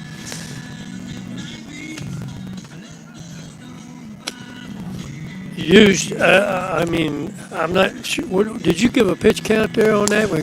He's got 82 now. Actually, he had 25. He had 25 at bat. So he has 82 now for 4 innings. Well, let's see if Cale can, maybe not have to get to a Yeah. even number to get a 1, Yes. 2, 3 inning here. But he is back to close to the top of the order, and he has worked a lot harder against the top of the Yeah. Bison order. It's interesting that question. Benton Central has got a 301 batting average as a team, but their bottom three guys are hitting under 200. So that means the top of the order is really doing well, really doing well, and they have done so far. They got that one run in the first. It was an unearned run, there wasn't air, but they got the guy in, and they left a bunch, a couple of guys on when they got to the top of the order in the third. Just didn't get a hit with two guys in scoring position. So credit Corsi on that. It'll be 9-1-2. Kavaleski took a called third strike. See if we've got a pinch hitter here. Yes, we do. Jeff. Yes, we do. We've got number 30. Let's quick get We don't have a 30. we're going to need your For the Bison, number 30, Traven Schultz. Somebody from the JV. Oh, here he is, number 11 on your program. Oh, there we go. Oh, Schoaf. Shoaf. He didn't catch up with that one. No, he sure didn't. Pinch hitter here in the top half of the fifth. Strike one. Nice strike pitch. two.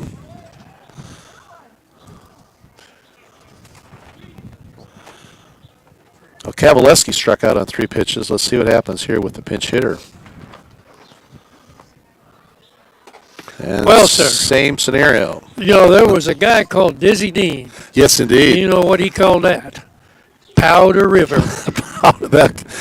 Yes. The center fielder, Dylan Musser. Yep.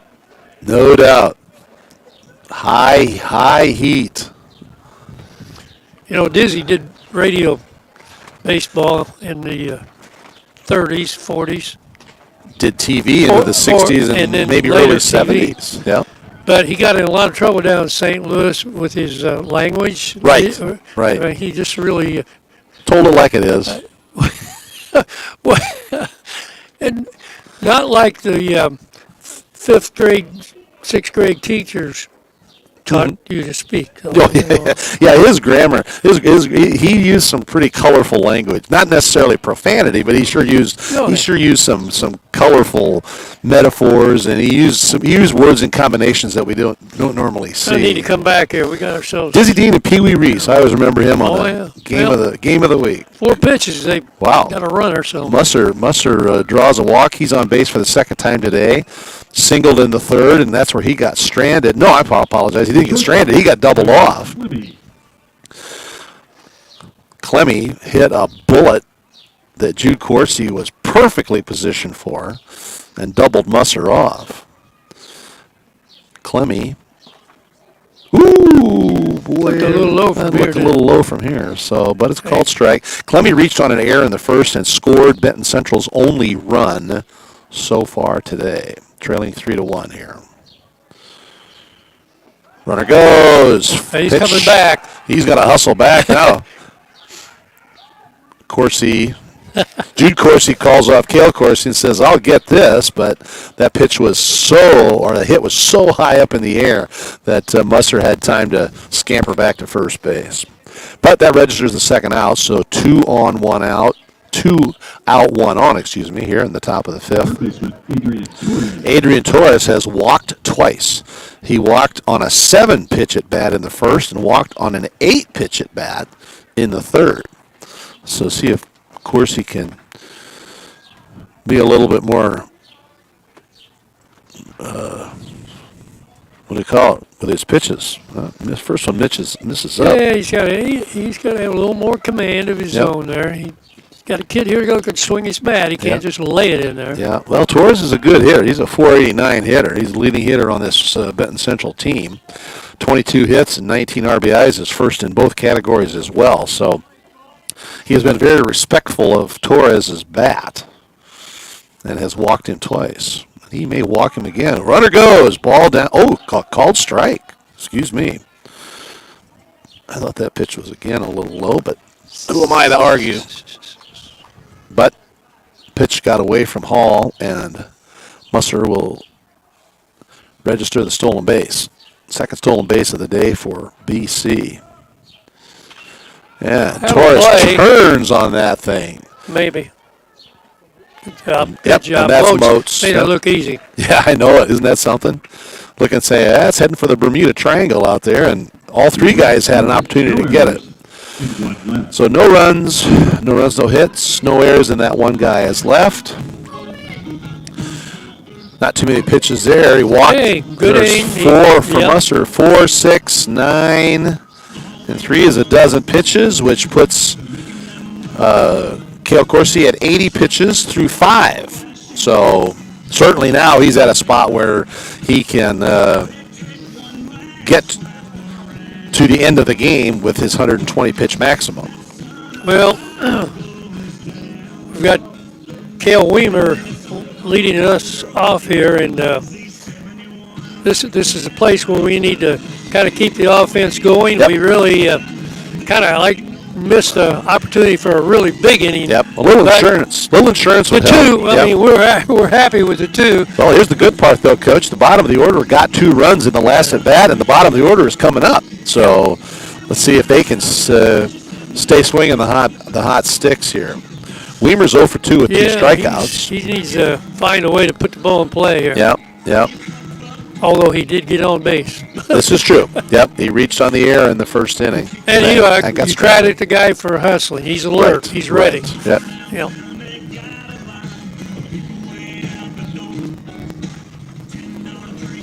And as we mentioned, Dylan Ford out on the mound for the Bison. 82 pitches through 4 innings of work. So in by far and away his longest outing of the season. I think I mentioned that in his 7 previous appearances this season, he had only thrown 13.2 innings. So he was only averaging two innings per appearance. So he's done a nice job here. Because one of the Crawforsville runs was unearned, so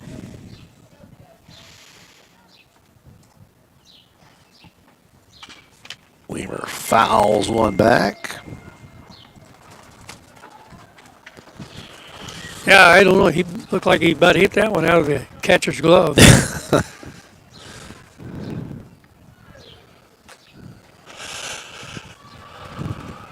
Ball way out. Jude Corsi on deck. Caden Underwood behind him. Caden Patton if the inning extends.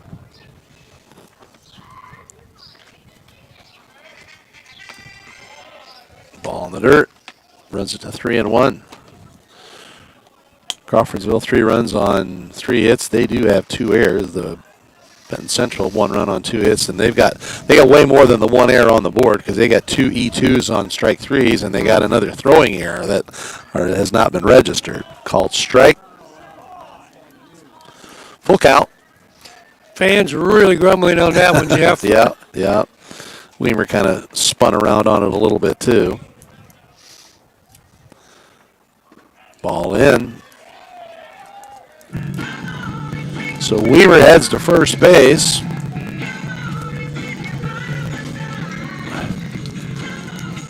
Weimer on the season. That is his 8th walk of the year. Now back to shortstop. Bring Jude Corsi. Corsi. Third baseman in looking for a bunt. Yep, not surprising. Corsi struck out and walked. Pitch up, throw down to second. Ooh, if he's got it, He's out. He's got it. Yep. Caught stealing 2-6. Weimer, don't know if he just didn't get a very good jump or Well, I think we did we miss the bunt? I think we missed a signal. Okay. And I'm not saying that in a positive way because I don't know. I'm Right, not 100% right, sure. right. But I'm looking at the what I saw between coach and 6. Okay. Ball inside. That's ball 2 on Corsi. Pretty good throw by the catcher and a better pick at second base. Oh yeah. Yeah, it was good. It was a good throw and a good tag. There's no question about that. And of course, Well, hey, yep. he's there, though. But the wind's going to knock it down just a little bit. And that'll be an F8. As we said, his first trip up, Jude Corsi has hit the ball hard a bunch of times this year and has hit the ball right at fielders a bunch of times. And that was just kind of one of a classic, as Musser was out there and really didn't have to go very far, a couple of steps back to his left and a couple steps back, and he was right there for it. So 2 outs now for the Athenians, bottom of 5. This will be Caden Underwood. Underwood flew out, put a great bunt down, takes a strike, put that bunt down in the 4th inning, and eventually scored Crawforsville's second run.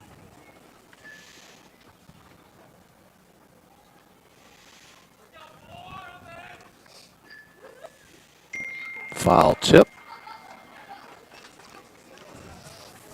Or at least it sounded like a foul tip.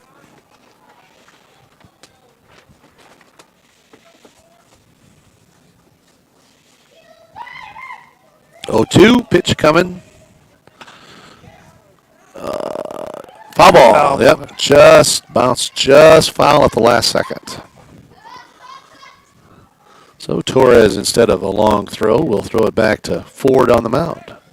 And Underwood will bring the 90 feet back.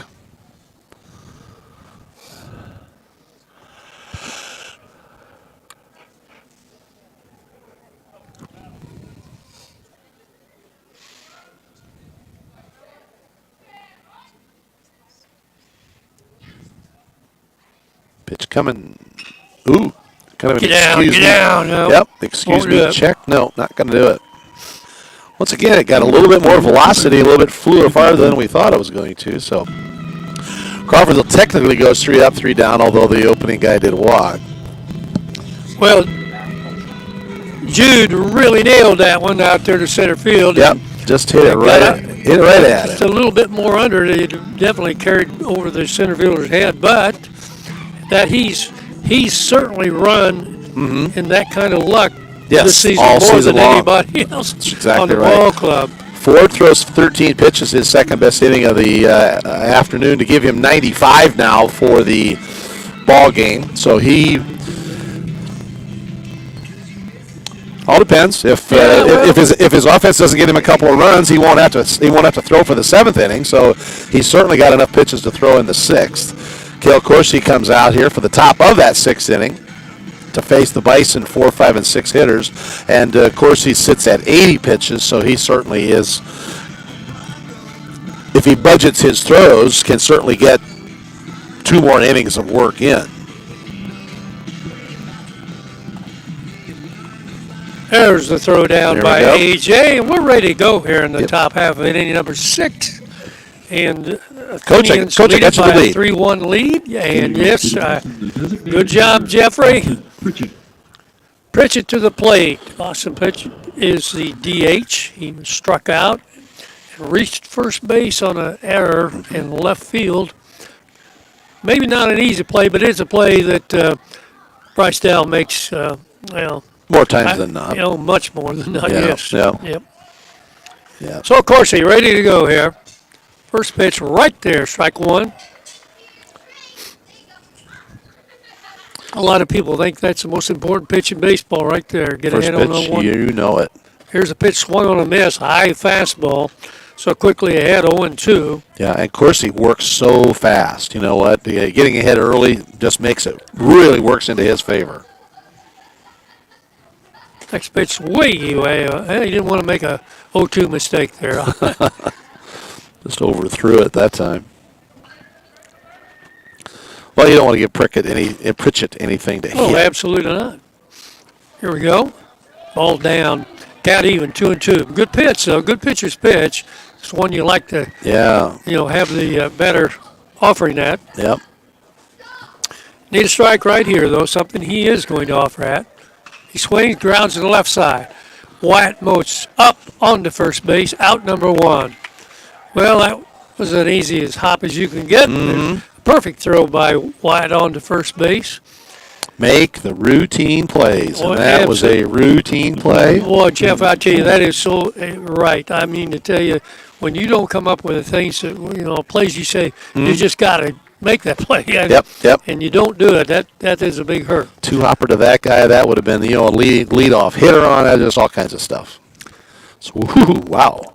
Strike one right there. Holmes wanted to hit your car with that pitch. Yeah. Well, this young man, I remember, has had a few good swings previously. Yep. He singled and drove in the run in the first inning, so he's got the only RBI of the day. That one maybe delayed call there. Strike two. No balls, 2 strikes.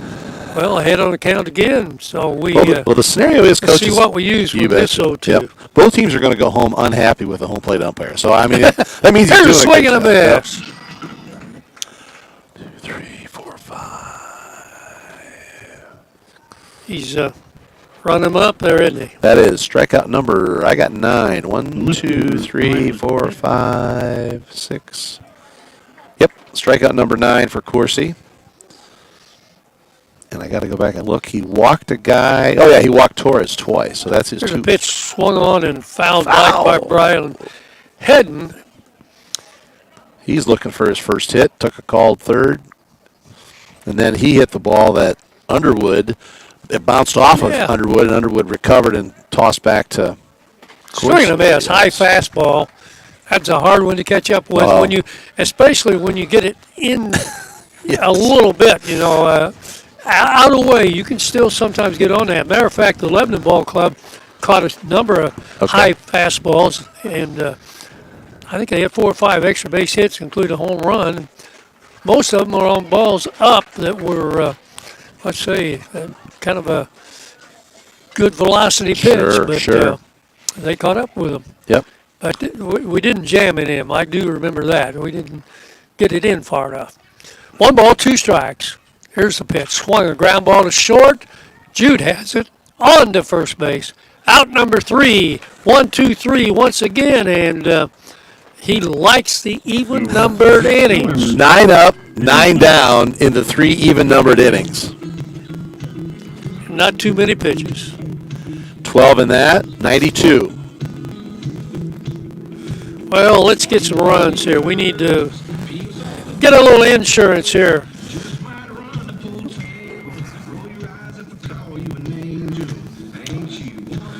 Yeah, the Athenians are going to go bottom and top, 8-9-1 here. Caden Patton has one of Crawforsville's 3 runs scored. I'll tell you what, the sun goes down behind the clouds and behind the football stadium, and wish I had to put my other coat on. But it's nice. It's nice to do a little plexiglass cover, though. It's protect us a little bit from that wind.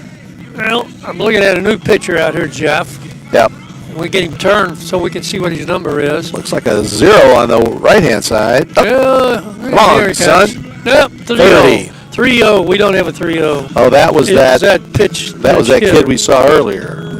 Schoaf. Schoaf. About that, all at the same time. And we had a number 10, I think, on him. No, 11. Yeah, he was 11. So 11 in your program. It's Trayvon Schoaf. So coming on the pitch here in the bottom of the 6th. So we'll close the book on Ford. 5 innings pitched. Boy, have I got this right? He only allowed 2 hits? Well, we've got 3 hits on the board. Well, let me go find my missing hit. Okay. One in the first.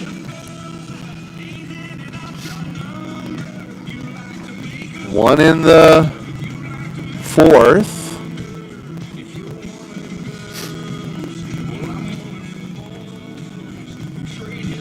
Well, that's all I got, Coach. I'm not sure. Maybe they counted one of the ones I counted as an error. Okay, well. Anyway, it's that, and 3 runs, and 2 of those are earned. He walked 1, 2, 3, Yeah, I'm not 4. Walked 5, 6. 6 walks. And struck out. He did have a handful of strikeouts. 1, 2, 3, 4. Okay. Caden Patton steps in, takes first pitch, ball 1.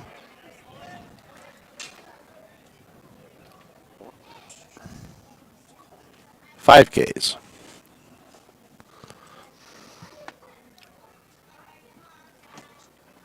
Next pitch gets to the backstop, so it's 2 balls, no strikes. Patton looking to start it out for the Athenians here in the bottom half of inning number 6. Athenians leading by a score of 3-1 here, but missed a big opportunity. Here's a pitch taken for a strike, so it's 2-1. Missed a big opportunity to really get some room between them and the Bisons in the fourth. Not able to get a big hit there. Yep, left base is loaded. Timeout requested by Patton. Count is 1-2. I think maybe I gave it 2-1, but anyway, Patton down on the count. No, I thought I had it right. Yeah, okay. it's been changed. Here's a swing and a miss. Anyway, it's 2-2 now. Now it's even. 2-2. Don't mess with me like that. Somebody's flipping numbers on the scoreboard. Hey, they do a good job up there. Yes, they do. All the way around, by the way. 2-2 on the way. That's down. Full count, 3 balls, 2 strikes. Number 8 hitter, Caden Patton. You mentioned with a big catch in the 11th ball game. Here's the pitch. Swung a long drive, left center field. I don't think anybody's going to catch up with that one. He fell down. And now he's going to go ahead, and he will be all right. It's second base. Tough luck there. But I don't think he had any more than 2 anyway. Yeah. Yeah. Caden Patton's 4th double of the season. The Benton Central's center fielder was shading him to right center. So both those guys had a long run to get that ball. Well, anyway, he hit the ball well, and I won't say as well as anybody because I think, we've had 2-3 hard hits, but the one recently that Jude hit was right. You can't hit much harder than that. Yep. All right, let's see if we bunt here. This is a possibility to bunt, believe it or not. Yep, Farley. Move the runner to third. 0 for 2 with a strikeout. And he bunts. Oh, my goodness. Now, good job. Yeah, hustle back. No. Yeah. Okay, well, we've been doing a pretty good job bunting. That time we failed, but he did a good job getting around in proper position, just got the bat. I didn't see whether he dropped the barrel or not, to be honest, if I got blocked. But anyway, 1 down. But good job at second base by recovering and getting back. Yeah, Patton hustles back to second Top base. of the order. Bryce Dow is 0 for 1. But has reached base 3 times. Reached on a fielder's choice, walked in the second, hit by a pitch, and scored a run in the first.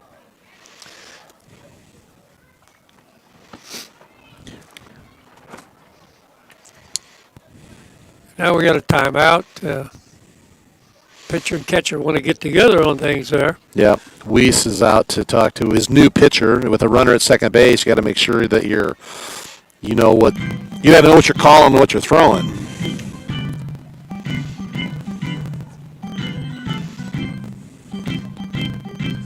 Well, possibility here that they change the signals with the man on second base. That maybe they change the signal. That could easily be that. But that young man on the mound, too, you might want to know, well, when we change the signals, what is that? That's right. What does that mean? All right, Bryce Dow waiting now on the 0-1. Oh, he swings at something he'd rather not swung at. He do it. Yep. So he's down on the count. No balls and 2 strikes. Man in scoring position, though, here. We need to take advantage of this.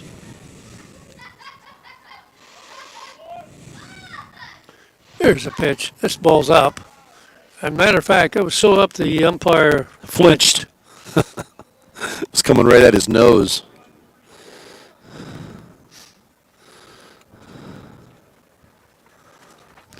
Long pause on the mound now. Young man working very slowly. 1-2 on the way. Swung on and he missed the ball and it gets off the catcher. And Dow will easily make it to first base, and a good job moving on down to third by Mr. Patton. And so threat once again here, Jeff. Yeah, that's right. So for the third time today, The third time today, the Athenians get a runner at first on a strikeout. And this should, again, probably be a take and a steal, but really right here we don't necessarily need to play it that way.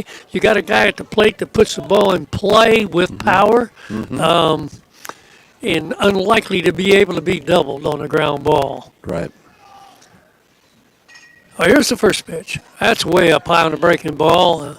Probably not the right way to take that pitch there, Wyatt, but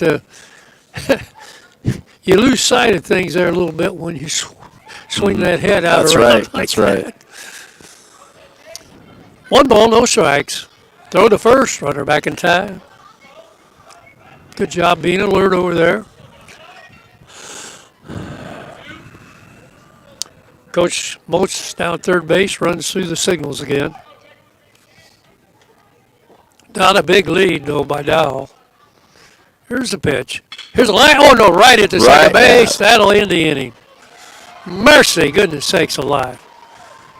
Well, see, that's... I mean, really, it's the right play by the Athenians, but and you can't hit the ball much harder, but there we go. So Athenians just not in a real scoring mood here tonight. They sure are not. No runs on that double, and no runs. That one double was the only hit, and Patton is stranded at third base. 6, 12, 13.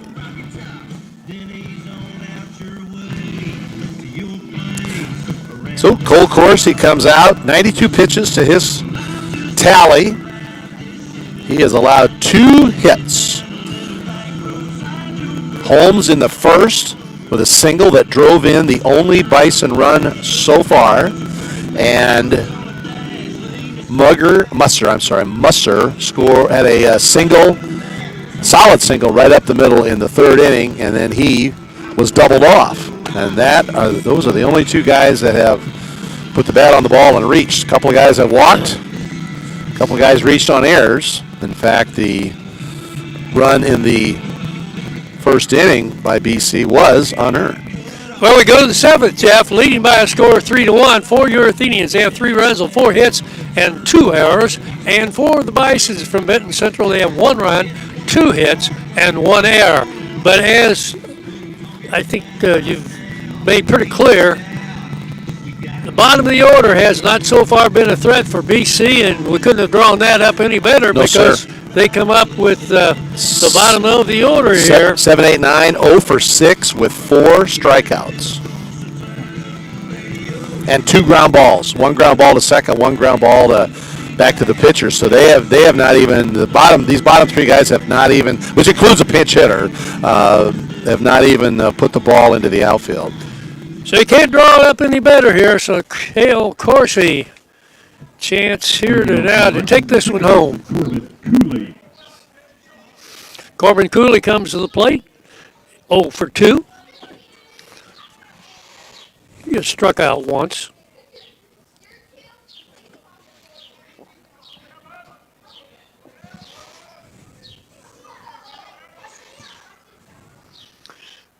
First pitch down. That is pitch 93 for Cale Corsi, so he's got all kinds of cushion to go the distance. Here's the next pitch on the hands. That is going to drop. It's a base hit. Good pitch. Jammed him in on the hands, and yet he had enough to get it out into the outfield. So all of a sudden, you bring the tying run to the plate. Yep, and this is a pinch hitter. Number 2. Number 2 is Ryan Foster. The pitch hitter for the Bison is number 2, Ryan Foster. He's a junior. So Foster in. Here's the pitch. Swung on and missed, and that was an off speed. That was a changeup, what it was, and he really had Foster looking for a fastball and missed that by a foot. Yep, Foster just was on the bench today. He's a 280. Here's the next pitch, check swing. Yep, he sure Called did. a strike. Yep. So Foster's he's kind of frustrated. Yep. But he's down on the count now, 0-2. So pitcher's pitch right here. Yep. He's a 286 hitter on the season, 12 hits, 13 runs, 14 RBIs. So All one of right. their better hitters. We're going to ask for a new baseball here.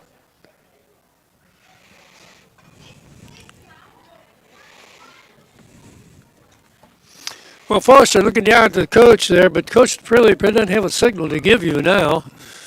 Just need a base hit. Here's a pitch. That one's up high, fastball. 1 ball, 2 strikes. Nobody down here. Top of inning number 7, and your Athenians lead it by a score of 3-1. Corsi to the plate. That ball's down. Count evens 2-2.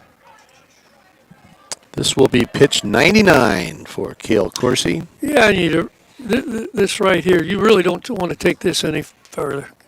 Go get this guy right here. Here's a fly ball left field, but it's way foul. Oop. Up on the roof of the concession stand locker room. I'm not sure whether we had another off-speed pitch right there. The young man was way out ahead of it, so well, kind of think we'll be looking at a fastball here, but who knows? Okay.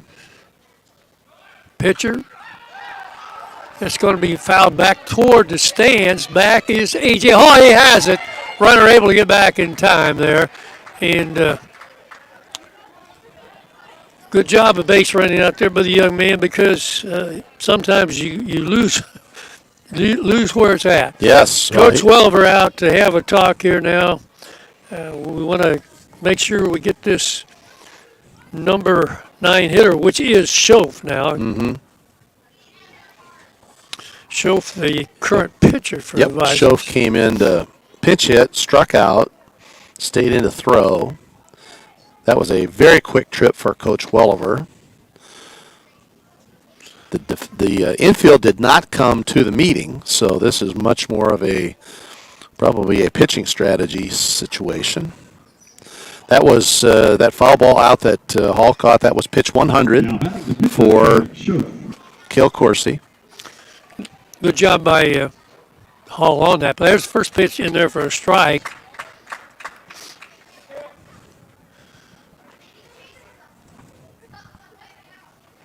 Schoaf back in. Corsi ready to go. Runner goes. Here's pitch taken high. Oh, my goodness. Well, he never ever got it in his hand. Here's what, okay. I thought, hey, here's a chance, but no. He didn't get too far off the bag. Well, he'll get credit for the stolen base at least, but that throw. Guys, somebody left this in the boys' bathroom. It's got a name on it. I didn't know. Okay. But I gotta go count money, so I'm leaving. Swing and a miss. So, ahead on the count now. 1 ball, 2 strikes. He brought it to the wrong spot. Yeah. Oh, a phone. The 1-2.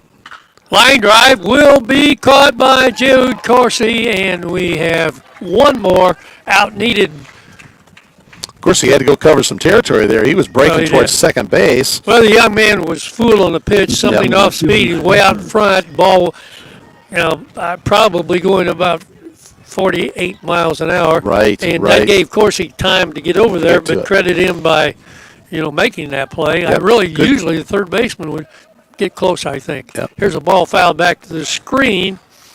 And Musser. this young man is one of the base hits, one of the now One of the three base hits. base hits Yep. that they have. So Musser representing what Crawforsville needs for the third out. Here's the pitch. That ball's taken a little bit off the corner, kind of even, 1-1.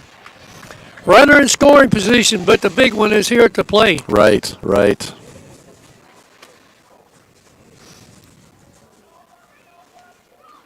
Here's a ball swung on a miss.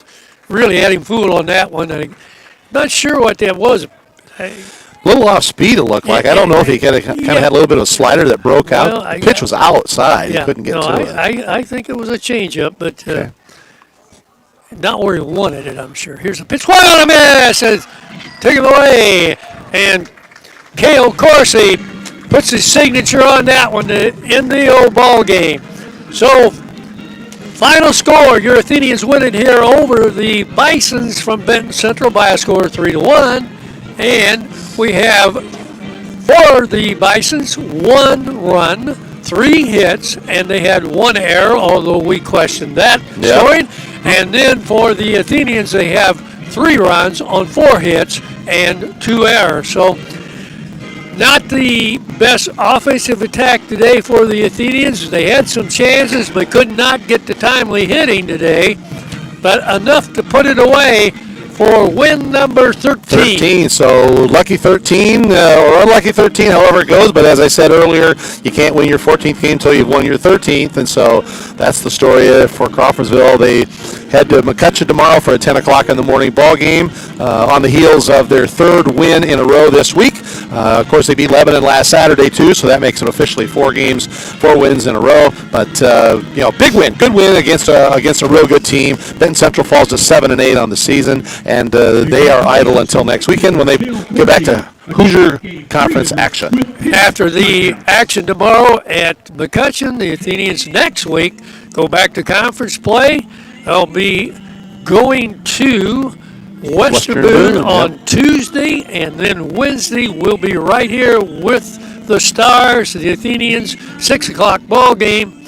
And so Athenians right in the mix and in a good position here. And like I say, we still don't really know what the official standings are going to be in the Sagamore Conference. Well, the posted right now still has the Athenians trailing by 1 run. But I kind of think, and I think Jeff agrees with me, we're probably going to see that change to 2. But who knows? Yep, we'll just see what happens. Stay tuned, everybody. So, well, we want to thank, we got Aiden Stevenson in for the first time. Good job, Aiden. I know that we had a little technical problem, which was not your problem there, but we got that thing solved and glad to do that. And Jeff Nelson, 2 ball games in a row here we got, and great job again. Hey, I've sat in on a couple of losses, so it's good. It's good that you guys will keep me back. Let me come back after I picked up a couple of wins. Okay, all right. Well, we don't even have to say we forgive you for that. You had nothing to do with that. I understand. Okay, but line score ends the same. Whoever's calling the game. That's right. That's exactly right. All right. Well, until Wednesday evening, when the Athenians will be hosting the Stars. This is Dan Welliver for Jeff Nelson saying good night and good Athenian baseball.